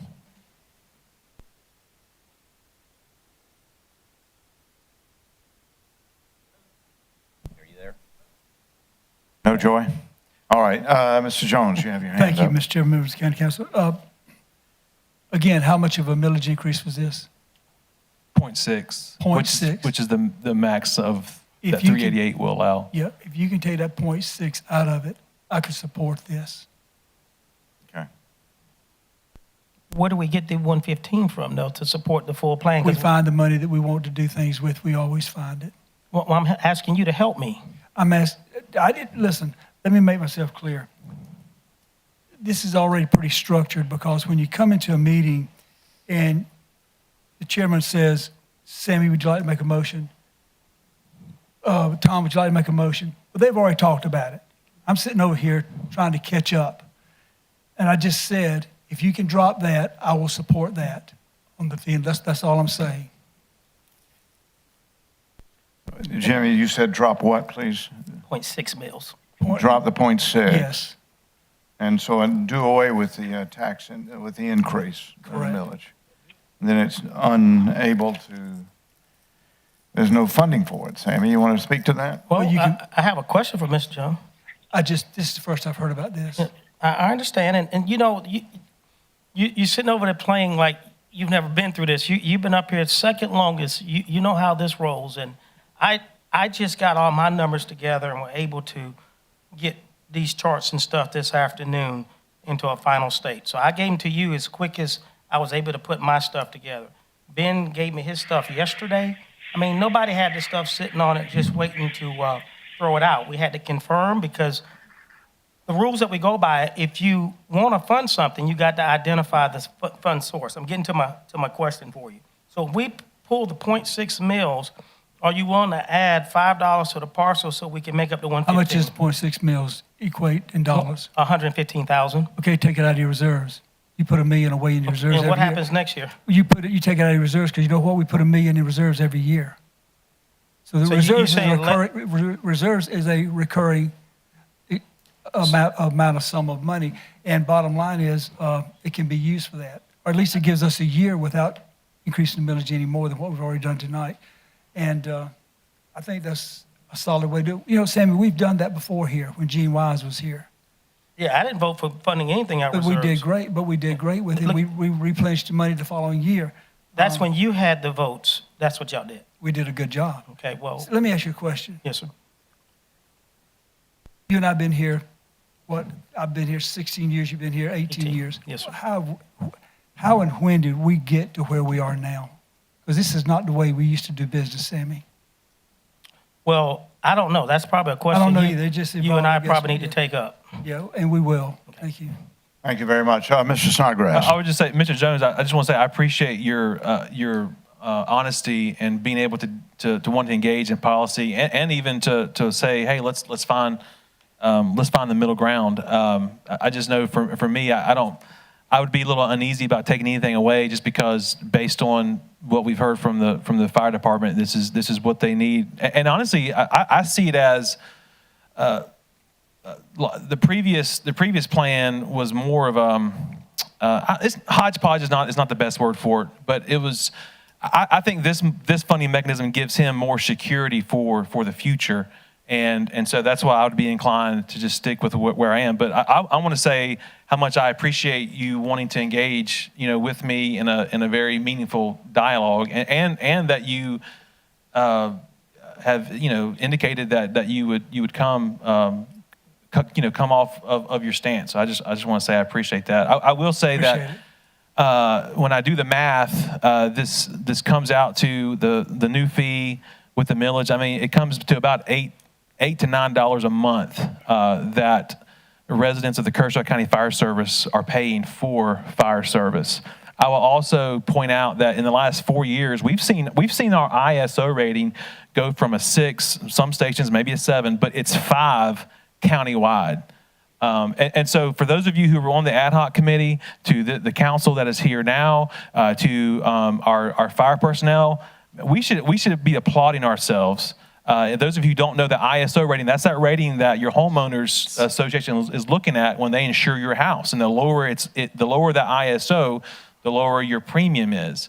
And so, not only have we been trying to make our fire service more robust, but we've been trying to ensure that our citizens, are in a better insurance area, and lowers that burden as well.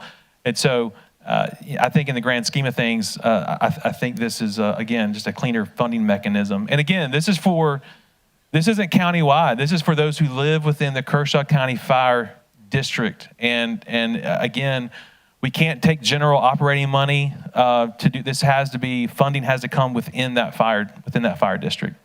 So, thank you. Other comments, Mr. Tucker. Yes, sir. Thank you, Mr. Chairman. Mr. Jones, if you wanted that dollar amount, it's $6.50. So it'll go from 20 to 650. And Mr. Snodgrass just made a great point. We can't collaborate funds from the general fund to fire fund. They're two different entities. So therefore, the only way would be to increase the fee, because we'll be at the max increase of the millage due to Act 388. So that would be our only way to have any additional funding, unless you do something new with a fee. Okay. I think we're ready to call the question. Mr. Connell. Mr. Chairman, excuse me, but just for the record, I think Mr. Snodgrass's motion is to add 6.6 mills, which is $115,000. That's correct. Yes, sir. And then he wants to increase the Pay per fire district parcel. fee per parcel from $60 to $80. That's Is that correct? Yes, sir. Okay, you need to. That's correct. That's your motion, right? Yeah, that is correct. Yes, sir. Thank you. As stated by the county attorney. Thank you. All right. I will restate that before we vote. Ben. Thank you, Mr. Chairman. So, and just for Mr. Jones' consideration, I know we have to pay to fund fire. We're going from a volunteer system to personnel cost. You're relying on people to volunteer their time, leave their job, and come and fight your fires and handle your car wrecks and those kinds of things. So it costs money to pay for the people, and we're trying to phase that in over time. It's just a cost we have to deal with. Now, I just need some clarification on the plan. So this proposal would fund what Will had talked about at Pine Grove and what Russell had talked about at Pine Grove? It will if it's the discretion of the fire chief. So the next dollar he gets, he'd have the discretion to spend in Pine Grove or anywhere. Yes, sir. And based on, and I'm not going to put him in a box, but based on my conversation with him, Pine Grove is a high volume station. Yeah, it's number 3 in the council. I mean, in the county. And so logic would say that they would be receiving a firefighter soon. Okay, and the one thought I had but this would provide more funding than that needed, because I think that motion was 275 to 300. We were from getting rid of Philo, the and it was part-time. going to be 3 full-time. This is 6 full-time. And again, it helps him do what he needs to do on the West Watery, and then as Cassett Station comes online, it gives him the ability to do what he needs to do on the Cassett side of things. So you're going to bank and build up personnel costs for a year? Is that the idea, before Cassett gets built? He would certainly have that option to do so. I don't know if you ask him to come speak. Yeah, I just would like to know how the funds are going to be used, or if you just plan on saving it up for a year. Chief, come on up and help us out. He's made more trips today than he's made all year. I need to. No, so what we would do is there's some things that we have to do before we staff anything else on the east side of the county. So these funds would be used for equipment or station renovation or things of that nature to make sure that we had the acceptable facilities for the new people coming in on the east side of the county, possibly. But again, how would the 475 be used? Like under the Pine Grove presentation or motion that we had, we knew it was going to go to 3 personnel. I heard you mention before, put up a wall and somebody to be able to stay there. So all that is tied into this, and then also what we would do is hire those 3 personnel, and then any other funds that are left over after that 3 personnel would be used for equipment or other modifications to any other stations that would house the additional 3 personnel for the next year. Like a portion of your radios or something like that? Correct. Yes, sir. Okay. And this was the comment from Mr. Jones. I remember we talked about in the past how the mill or fire mill in particular, even though it's hamstrung by Act 388. That's all. Thank you. You don't have to stand up if you don't want to. That's the only question I had. The mill is the most equitable way to fund fire service. Like if you take a $100,000 house and you say the same $100,000 house has to pay a $80 fee now for fire service in the county versus a $500,000 house paying an $80 fee. Well, they're both getting fire service, but it's a little bit inequitable there. You have a house that would probably be higher in square footage and maybe more complex with multiple levels, harder to fight a fire there. You might need more resources. So I've always thought that the millage was the fairest way to pay for that particular service. And so, I was almost thinking kind of converse that the mill was more equitable than the improved parcel fee. But again, fire is kind of a hodgepodge for us until we can get X 388 adjusted or find some way to fund it more equitably and fairly. Thank you, Mr. Chairman.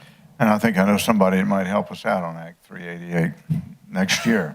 Thank you very much. I want to bring back to another point here. You pay for what you get what you pay for. We have been operating on a skimped plan here across the board, and a number of us have come in with different ways, innovative ways, thinking outside the box ways to try to find ways to avoid what we all don't want, which is taxes and fees. But at the start of the budget year, every year, there is an agreement made between the administrator and the superintendent, and that is the apportionment of FELO.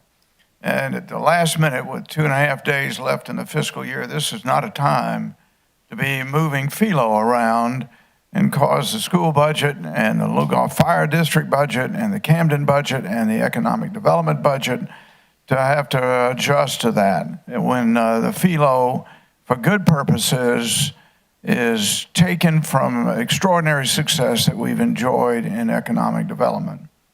Looking forward. Now, we have yet to bring in FELO for some of those wins that we have, but the FELO is in the program and in the agreements made.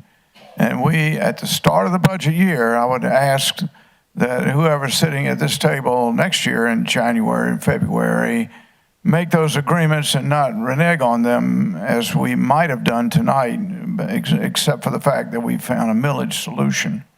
So the school board needs to have certainty going into their budget, and that's something that I hope to protect tonight.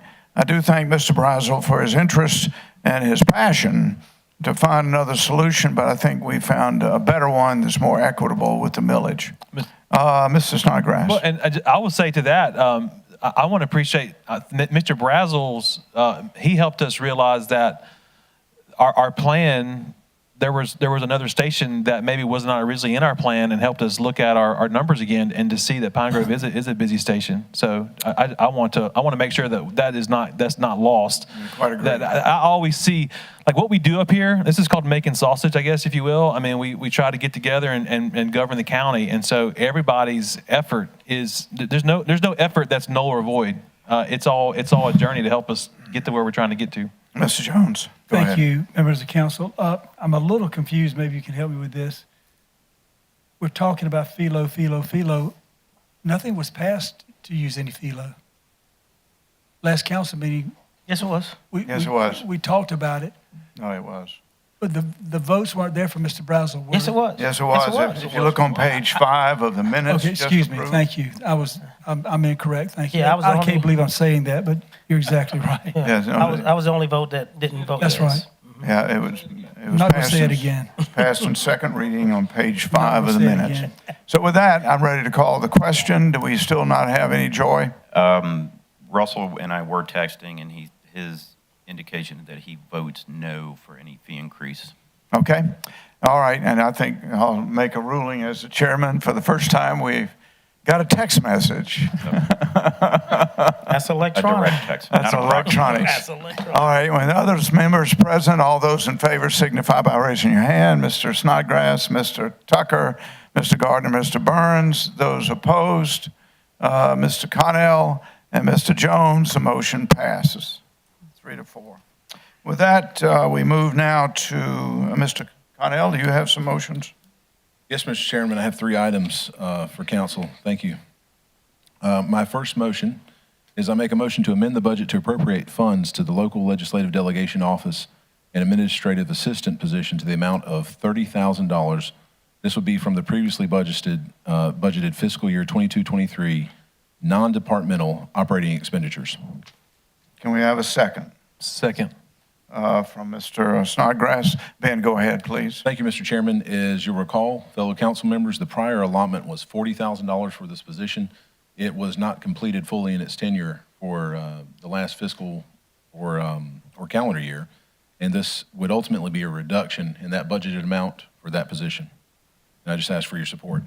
All right, second. Who had second? Snodgrass did. Yes, sir. Just David? just that I support Mr. Connell, excuse me, effort here. Thank you. All right. Let me see if Mr. Braswell is up. Can you get? He signed off. Okay, good. Mr. Jones, go ahead. At this point, Mary, let us reflect that Mr. Braswell is no longer present. Jimmy, please. Thank you, members of council. We always fund this every year. We've been doing it for years. And Mr. Connell, I appreciate you bringing in with the $10,000 reduction. Appreciate it.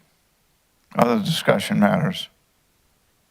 I presume this is going to be pro rata from the date of hiring, which would be in January. Correct. It would fit in with our fiscal year, assuming we can get somebody to sign on then. And Ben, as you and I talked, the office over in the Clemson building probably needs a good look too, but that will be in next year's. All right, with that, let's move to a vote. All those in favor, so signify.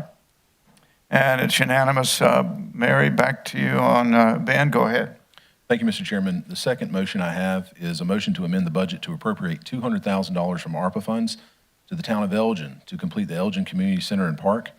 This would be subject to a memorandum of understanding containing provisions that the town has sufficient funding to construct and complete the center, and the funds appropriated will be used in construction of the community center, and that community center will be public and open to Kershaw County citizens and residents, and those outside as well, but particularly Kershaw County citizens and residents, and that the community center will be made available to Kershaw County, in particular, for disaster relief and/or emergency response if needed. This would be something that I've discussed with the mayor and town council in general. Let me get a second, and we'll come back. Can we have a second? Second. Mr. Snodgrass, go ahead, Ben. I'm sorry. And I was just going to say that this would be something, the memorandum of understanding is particularly important to me, but it's something that the town is inclined to, as I understand it, and that the attorneys would sort out and make sure that the town has those rights reserved. This would be a property, obviously, that Elgin would own, operate, maintain, and insure, so we wouldn't have any additional carrying costs. It's a one-time capital cost. Mm-hmm. Did you mention also that that would go to the ARPA funds that they already have? No, I identified that as our ARPA funds. Good. But they have ARPA funds as well they can employ. Yeah, well, they've actually, if I can just share with you. Yeah, please do. That's already Go been ahead. raised. So this project in particular, the town of Elgin's already raised $502,000, and they received a state grant in $65,000. That brings them to roughly $567,000. They need a little over $750,000 to complete the project, and so this $250,000 would put them up to the level where they can complete the project at a little over 2,500 square feet. Incidentally, there is a museum group in Elgin that's headed up by Miss Shirley Miles. They've raised about $28,000, and in connecting the town and the museum group, they're probably going to put some funding in, or at least I'm hopeful they'll have discussions about it, to add a room on to this particular facility and have a timeline or a museum, or however they decide to design it, for the history and timeline of Blaney and Elgin. That's really important to that community as well. And I think it's significant that the county has a reserved or retained interest in being able to use the facility over there. We don't have anything like that. And not to mention, this is the fastest growing portion of the county. The census had Elgin at 24.8% growth, I believe, over the last 10 years. And so that's an area that's booming and needs the service and attention. Very good. Other comments, Mr. Snodgrass? Sure. Just that I support Mr. Connell's effort here, and it's kind of the year of being able to use these ARPA funds that have come our way, and then use them to reinvest into our communities in ways that perhaps we wouldn't have before. So thank you, Mr. Connell, for having your ducks in a row. Very good. I just have a question. Go ahead, Mr. Gardner. Did the town of Elgin use any of their ARPA funds towards this? They've got their ARPA funds dedicated, as I understand it, to a town hall improvement project, which includes additional parking, landscaping, and the space that they need there. That building's been about the same size since it's been built. I'm not sure of what addition or renovation they've had. So it needs to expand and be updated. And I think their ARPA funds are committed in that way. Of course, they received a much lesser portion than the county did. Very good. I don't know what their total amount was, but I know that they've already budgeted and saved up over the last 4 years over $500,000 towards the project. And the only reason I'm asking that, because you got another township in this county that will probably, after they hear about this, come with a project as well, and it's called the town of Bethune. They receive ARPA funds as well.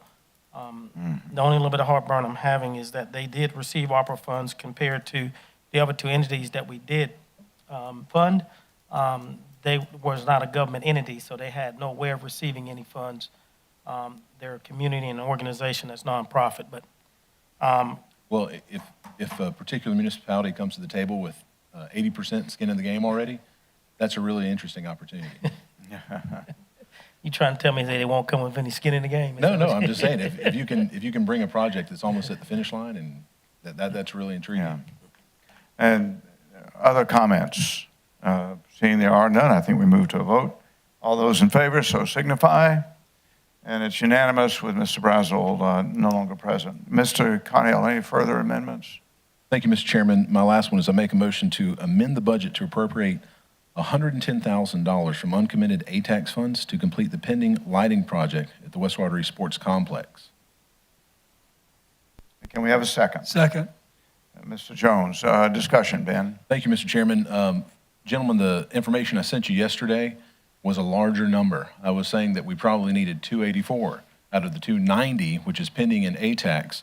But it turns out that we had some funds budgeted for capital expenditures and recreation account, correct, staff? Right. Thank you, Mr. Templer.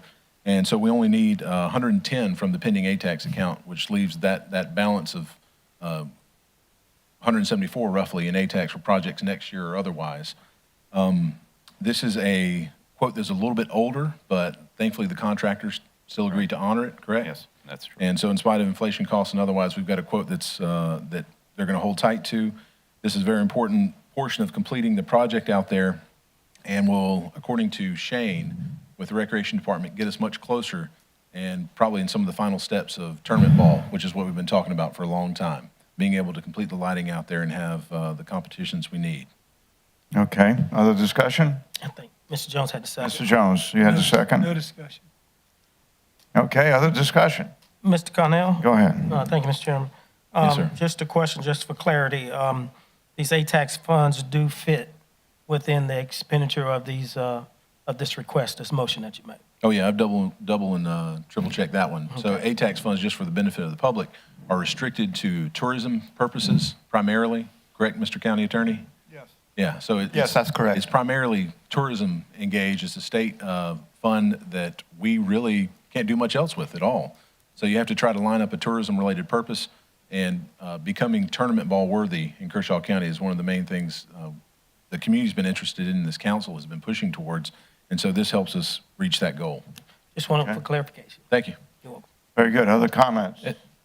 David? I just also point out this helps us get to the finish line of a project that I know it's been dear for all of us to be completed. So I appreciate your work on this. And there's already some action out there with roads and parking, which we also all know we need to do out there as well. Other comments? None? Let's move to a vote. All those in favor signify by raising your hand. And it's unanimous, Mary, and without Mr. Brazel present. Any further amendments? I'm ready to move to a vote on the budget as amended. I have 9. I'll just recite them, and I'm counting on Mary and Tyler and Danny to pull it all together. The first amendment was a millage increase, dealing with public safety, justice systems, elected officials' pay, voter registration, and so on. The second one was an EMS millage increase by Mr. Tucker. The third being a CCTC millage removal and redirection. Item number 4 was Kirkland Community Center by Mr. Tucker using ARPA. Item number 5 was a solid waste fee, to put that back in a lucrative position. Item number 6 was fire with a millage and fee combination. Item number 7 was $30,000 for the administrative assistant. And item number 8, Elgin Community Center using ARPA. Item number 9, using ATAX to fix the lighting at Last and West Watery Complex. With that, can we have a motion to approve the budget as amended? Mr. Chairman, make a motion that we approve the 22-23 budget as amended. Can we have a second? Second. Mr. Gardner, discussion? Question. Yeah, Mr. Let me hit first here. Any discussion? No, sir. Okay, Mr. Tucker, Mr. Gardner. Okay, Mr. Jones, go ahead. If I could, can you give me the total in millage and fee increases?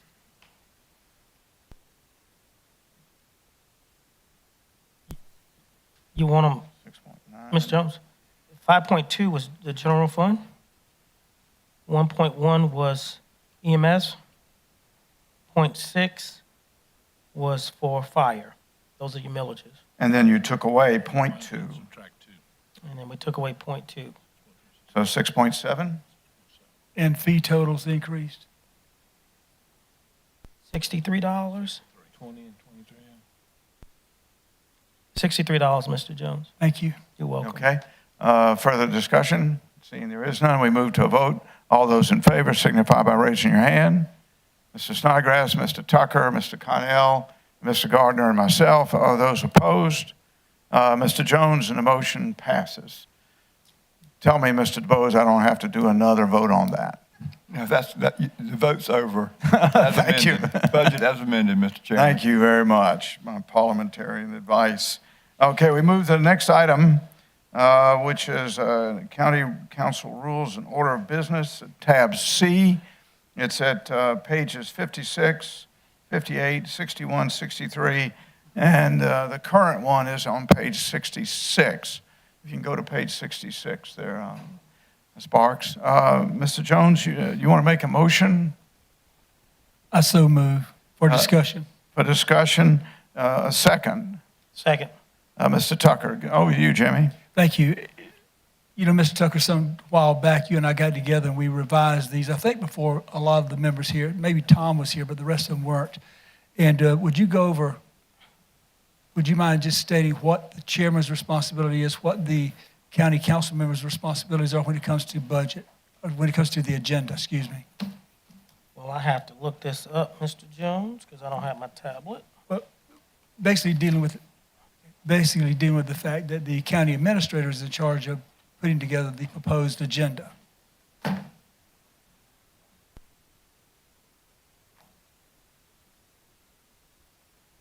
thought they were in here. Well, I'll just read it for you. Preparation of agenda. The county administrator and clerk to county council shall prepare a proposed agenda. That's section 2.2. Okay, got it. The county administrator and clerk to council shall prepare a proposed agenda which shall be compiled with supporting documentation by 1 p.m. on Wednesday, preceding the next regular scheduled meeting session of the county council, at which county council will vote on or take action on any matter coming before county council. The agenda shall be published by 1 p.m. on Friday. For special meetings, the agenda with supporting documents shall be published at least 24 hours prior to the meeting. And that is section 2.2 of our ordinance. And Mr. Tucker, I carry on some dialogue with you because we both were here when we did that. What was the reason we did that?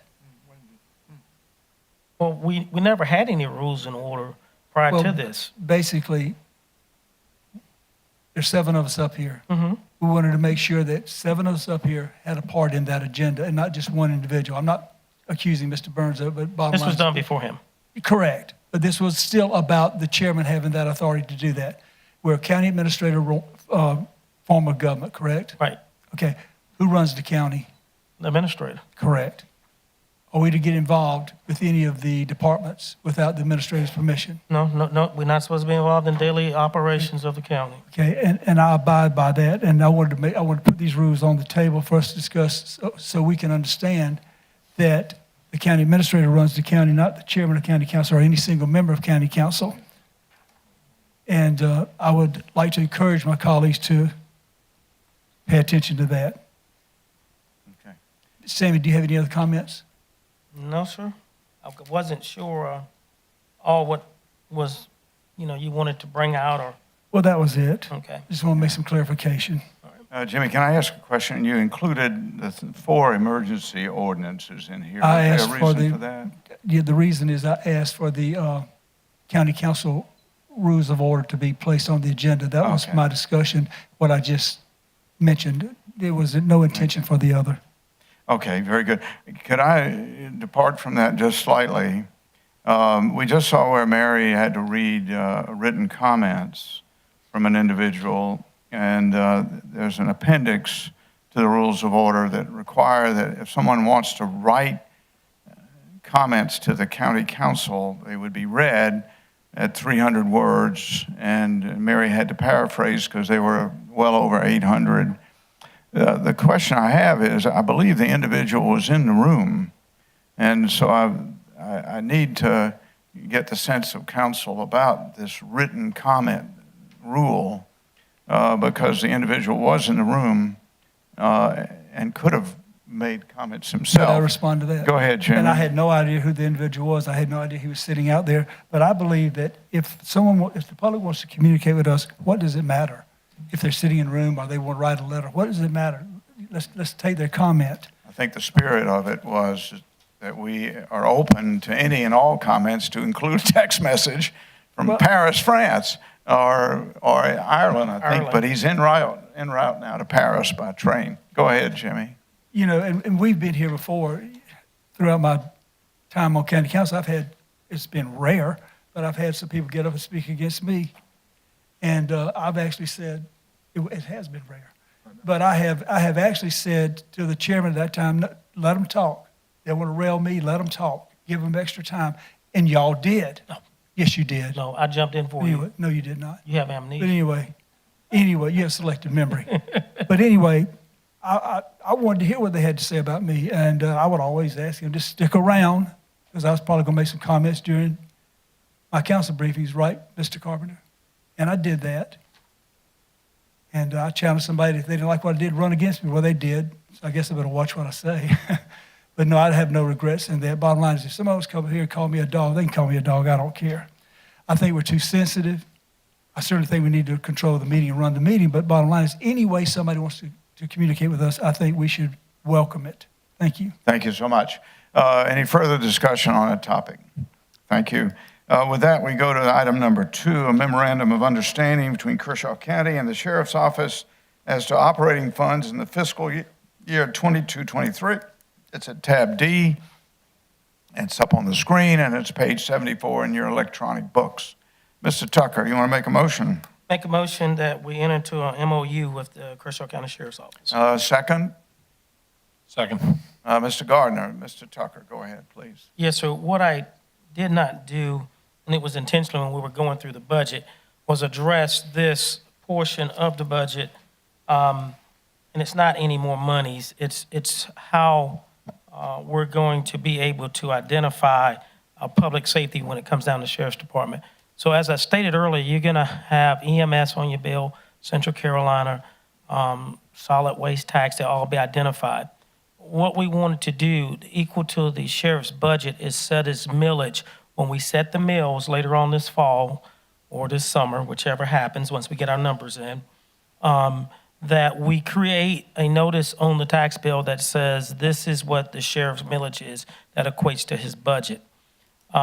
With that, I have asked the sheriff to enter into an MOU with us, and I'll have the chairman read it here in just a minute, so we can stay on track, because this county is going to continue to grow.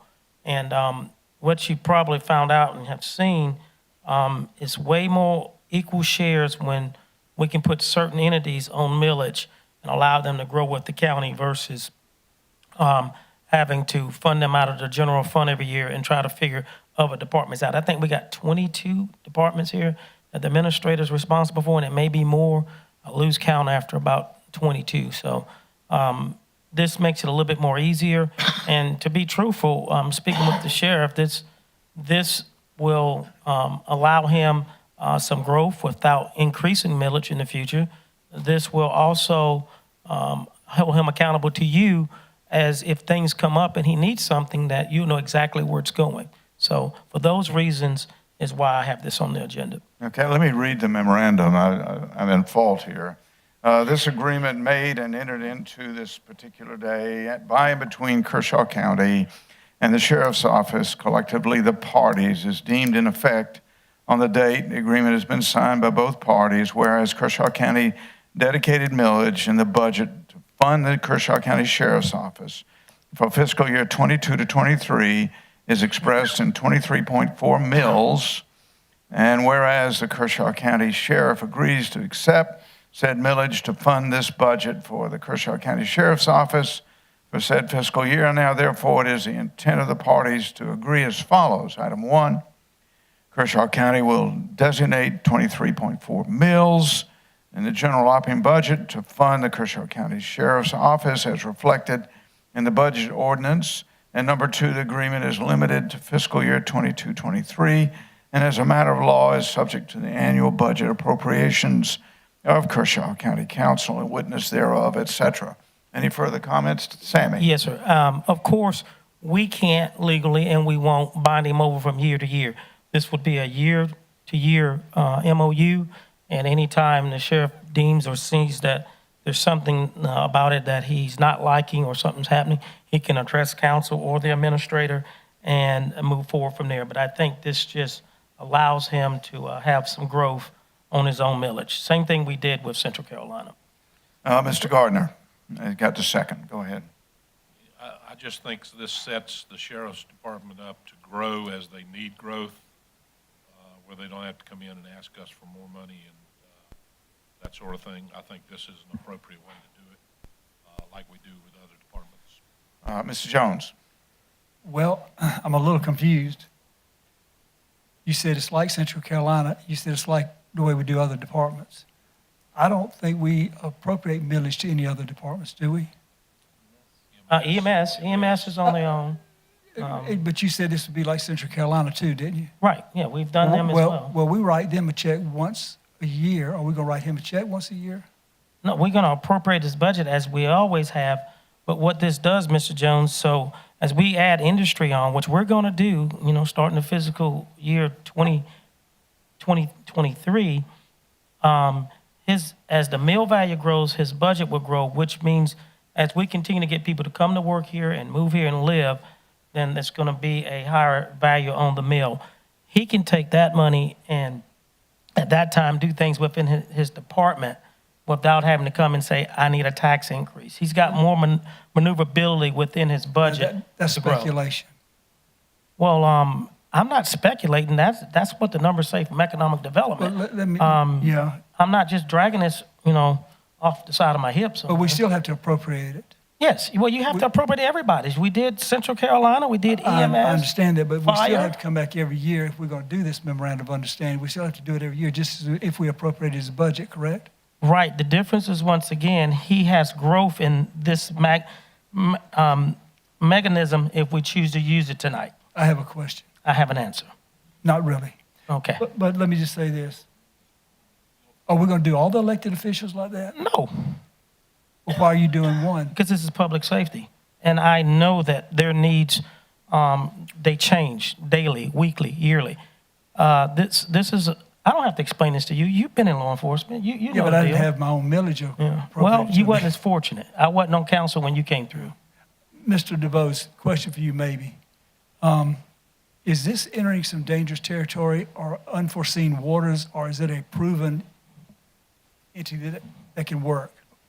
Well, I think of course, as Mr. Tucker says, the millage ordinance will have to reflect this too. Yes, so, sir. So a further step will have to be taken. And as Mr. Tucker said, you're designating the mills and it's subject to appropriations. So the mills still go back to the budget. Is that not correct? That's correct. So basically, the notice that goes out, I guess, will have these mills taken from the general millage, general fund millage, That's correct. I presume, and be designated to the sheriff. Well, that happens with EMS now, that happens with Central Carolina now. It's done the same way. I understand, but still subject to We appropriation. write Central Carolina a check once a year, don't we? I don't know how it's distributed because I don't get into the day-to-day operations. Remember, we just had that conversation. That's not getting, that's not getting into day-to-day operations. Okay. It's doing your homework. All right. No, I'm not finished, Mr. Chairman, please. Yeah, go ahead. But to answer my question, as from a legal point, is there any danger in this? Well, concerns? Mr. Jones, it ties back into appropriations. And so you have to appropriate the money, whatever 23.4 mils equates to in terms of dollars, has to be appropriated in the budget. Okay. So if the mill grows next year, for instance, you'll still have to appropriate the money. But we still have to appropriate the money. With that, you have to have a new agreement. Is this sort of redundant? No, it's not redundant. No, excuse me, I'm talking to the attorney. Well, it's a matter of how it appears on the tax bill. Okay. That's the only difference. Mr. Chairman, if I may. Yeah, let me hear from Ben. Go ahead. Mr. DeBose, I think that's the only practical difference, is that it shows up on the tax bill now. That's the only difference. Is that right? Yeah. Yes. And so the sheriff recognizes that if we're going into a recession and there's a 25% drop in real property values, you'll then be dealing with the converse issues instead of potential growth. You'll have to say, well, hey, we got to adjust this millage thing, or something else has to happen to get me back at a level where we can actually fund operations. But the only practical difference really, because they've just, and then the other question, excuse me, I'm getting ahead of myself. Sammy, does this MOU reflect the increase that just Yes, sir. occurred with the blue chart? Yes, sir, that's correct. Okay. Yes, sir. So really, there's no change in dollar amounts from the budget that was just approved. They just equated it to a millage, and now they want the millage to appear on the pie chart. Yes, that's the only difference, is that it appears on the pie chart. And so And also in the tax bill, of course. So as long as it's appropriated to line up with the mill, in some level, the public's getting more information about where the money goes by seeing that it goes to the sheriff's department as opposed to just the general fund and then not knowing what portion goes to the sheriff's department. That's correct. The pie chart changes and the bill changes, but the parameters of how you effectuate it do not change. It's the same dollar amount. Same dollar amount, same process. You have to appropriate it, and you have to have a millage order. You can do the math. 23.4 times 287 equals 6.7. And some change. Well, in summary, I think it's not a harmful document. It's an informative document that drives information to our citizens about the level of security provided through the millage to our sheriff, along with SROs and the good work he does for us. And I don't see any harm in it. That's the third issue. Mr. Snodgrass. Sure. Thank you, Mr. Tucker, for putting this forward. And I know for me, I think it's another level of transparency. Mr. Templer, is it not correct? Sheriff's Department is probably our largest department in the county, or at least one of the largest. Is that correct? Yeah, they are the largest. They are the largest. And so from a transparency standpoint, I think there's value for the citizens to be able to see, where the majority of their resources are going. Obviously, we're happy that they go there. We are always grateful for those who put on that uniform, not just the deputy's uniform, but the uniform of all of our first responders. This is also one of our most, I think from a risk standpoint, this is one of our more exposed departments just because of the nature of their work. And so we have to take that into consideration as well, because that is a part of funding the sheriff's office is also managing their risk, if you will. So, Mr. Tucker, thank you for putting this forward. I think this helps, again, just adds another level of transparency so that people understand, and if it's consistent with the other public safety mechanisms within the county. It is. Fire, EMS, and then, of course, now sheriff. Thank you. That's correct. I'm ready to call the question. Can I ask, Jimmy, please go ahead. Do you see this as more transparency, Mr. DeBose? And please give me a straight answer. Well, I will, but to the extent that the pie chart is transparency, then it is transparent because the pie chart is going to show it. And it's going to show this. All going to come from the operating millage of the county. It's just a subcategory of the operating millage. Isn't that correct, Mr. Templer? This is just a subcategory. Right. just parses this out from our already existing millage and dedicates it to the sheriff's office operations. Okay. Mr. Chairman? Yeah, go ahead, Ben. And I was then going to you, say it's the Sammy. same dollar amount as was just budgeted. It's for a 1-year period, which we're already budgeting. Right. And it just will show up on the pie chart now through this mechanism. And by its own terms, it ends in a year. So if for some reason somebody doesn't like it, you just change it next year. But it's already the same dollar amount. Mr. DeBose, could we change it in the middle of the year with three readings? If it Well, was you can amend, yes, you can amend the budget with 3 readings, but after you do the millage ordinance, the tax notices will go out. Yeah. So at that point, you could not amend it. Okay. Other comments? Yes, sir. Mr. Tucker. Ms. Jones, you count You have seats? the final word, sir. You count seats? Seats for the first of the year? What seats? Never mind. Oh, you talking move about four seats flipping up here? Okay. Is that what you're asking me? Sammy, come on. My point right here is Lugoff Fire Department does the same thing that what I'm talking about now, where they own a millage and their increases keep them, for the most parts, from keep coming back up and asking for increases as the years, as the fire district grows. It's no different in what we're doing already, is what I'm trying to say. It didn't increase the dollar amount from what we've already approved. It just put them on their own millage. Yes, sir. Now, you're right about that, but the fire district has their own elected commissioners. The sheriff doesn't. The sheriff has a budget that comes through the county that's got 7 of us up I here that are understand that, elected, that approve his budget. But I don't think comparing Lugoff Fire to the sheriff's department is an equal comparison. Well, I think so, because they got an elected body that has to approve his appropriations. I disagree with you. And that's not the first time. All right. I'm going to call the question. All those in favor of the motion from Mr. Tucker signify by raising your hand. And it's unanimous, and Mary, I'll have to You sign took me it. through all that for nothing. For 1 year. All right. We move now to the next item on the agenda, which is council briefing, starting with you, Mr. Jones. Good. Thank you, Mr. Carter. Mr. Carter. Mr. Chairman. Something really bothered me, and I want to bring it to everybody's attention. I got a call that the farmer's market had a elected official who had rented a booth and was collecting signatures or doing some kind of campaigning. And I got a call from quite a few folks. So I talked with some of the board members. Of course, they told me that they were allowed to do that. It's been done in the past. I don't know when it's ever been done in the past.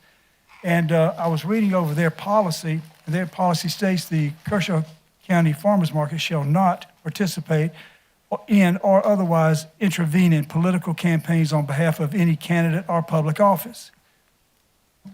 That's their purpose. That's in their bylaws. But they tell me that renting a booth to an elected official or potential elected official candidate is not getting involved. Well, it is. That's my opinion. I'm very disappointed to see that. You know, I go to the farmer's market. I go to buy vegetables to have a good time, to rest. I don't go to hear somebody screaming out, hey, come over here and do this, or come over here and do that, vote for this person, vote for that person, sign this bill, sign that bill. I think our Kershaw County Farmers Market has made a mistake. I think they need to stop it. People go there to enjoy themselves, not to hear political rallies. And what's going to happen is it's going to open up a Pandora's box. Because you got one doing it, you're going to have another doing it. And I'm very unhappy about that, and I'm very disappointed. And I'm not going to shut up about this because I think it's wrong. But anyway, that concludes my report. Mr. Snodgrass, go ahead. Sure. Mr. Chair, members of council, again, I wanted to, again, state, as previously stated, I accepted a new position out of Kershaw County months ago, one that is taking my family out of this community. And just that this has been a long transition, but during the transition, I've been committed to honoring my commitment to Kershaw County and specifically to the citizens of District 5. During this transitions, I have remained and still am a registered voter in Kershaw County, specifically a registered voter, and which means an elector of the seat that I hold. I currently have presence and intent at 403 Garrison Court, Camden, South Carolina. I've always been a faithful citizen in Kershaw County, and I've always been faithful to the citizens of Kershaw County of fulfilling this role. I've demonstrated nothing else but to be a good steward of the county's resources, and I would never do anything to take advantage of the precious citizens in this county. If and when the situation changes, the citizens of Kershaw County will be the first to know. And again, just wanted to give that update. Thank you, members of council, Mr. Chair. Mr. Tucker. Thank you, Mr. Chair, my colleagues. Man, oh man. I want to say to all of you up here, and Russell, if he was on the phone, I know our passions run deep and sometimes different, but I do respect all of you, and I do understand your love and commitment for wherever it may be. We just don't always agree on how to do things, and that's what makes up this collective group. We are different. If we're all the same, then we wouldn't need 7 of us. We need just 1. Okay, so I thank you for going through this drooling process called a budget. And maybe it may not be the budget that you wanted or you would like to see happen, but we do have a balanced budget for our citizens. With that being said, I think a lot of good things are going to come out of this budget for the citizens and for the employees, and I'm happy about that. It's probably one of the better budgets that we've set to do a lot of good things, and I'm going to leave it at that because there's a lot of good things that's going to be done in this budget. And what I do know about people are tangible. So when you won't appreciate it until you start seeing it. And the good part about it, if you just wait on a little time, you're going to see some differences. You're going to see some improvements. You're going to see some growth that's in the good way. We cannot do those things without doing the things we've done up here tonight. This is a very conservative county. If you move to your left, to your right, north, east, or west, let me put it at Lancaster County, Lee County, Sumter County, Richland County, you're going to be jumping out the frying pan into the fire. Not one of those counties have lower taxes as we do, better services, better safety, or better education. And I'll take that to the bank with any of you. I hear it all the time from my colleagues at work on how disgruntled they are, how they get nothing for their dollars and for their service that they pay. So I say kudos to all of you up here, no matter how your vote went on the budget. I don't know if I'll get another opportunity yet, Councilman Snodgrass, but just in case I don't know what the good Lord is going to have me come 2 more weeks. I hope it's ready here. But by some reason or miss that I miss you, I want to tell you I commend you and love you, and you've done a heck of a job sitting in that chair, despite what anyone else may say. I trust you, and I'll roll with you, as the young folks say. You can be my die, ride or die, not guy, not chick. Yeah, you be my guy. So with that, I'm gonna ask that Danny, Ms. Brown, Tyler, and all staff, I see Mr. Blanchard out there as well, and Will and all those department heads, do good and do right and do your best by what council has awarded you with, and show the citizens what good work that you will continue to do in good decisions. So therefore, our phones won't ring and say, see, I told you not to give them that money. They can say it if they're just mad at me, but I don't want them to say it because it's true. That concludes my report. Mr. Gardner. Just kind of follow up on that. This budget isn't about the 7 people sitting here. This budget is about the 70,000 people that live in this county. And I think the primary thing you need to take away from this is the high points of it is that we took care of law enforcement, we took care of EMS, and we took care of fire. Those things affect our citizens every day. And those are the most important things that we do. And I'm very happy with what we did with this budget. Thank you. Mr. Connell. Thank you, Mr. Chairman. Good news for the council. I heard from legal staff today that he heard from Mary that the codification project has been completed. Hey. I think it's been 5 years, 6 years. Before you left, Ben. Oh, my goodness. I'm serious.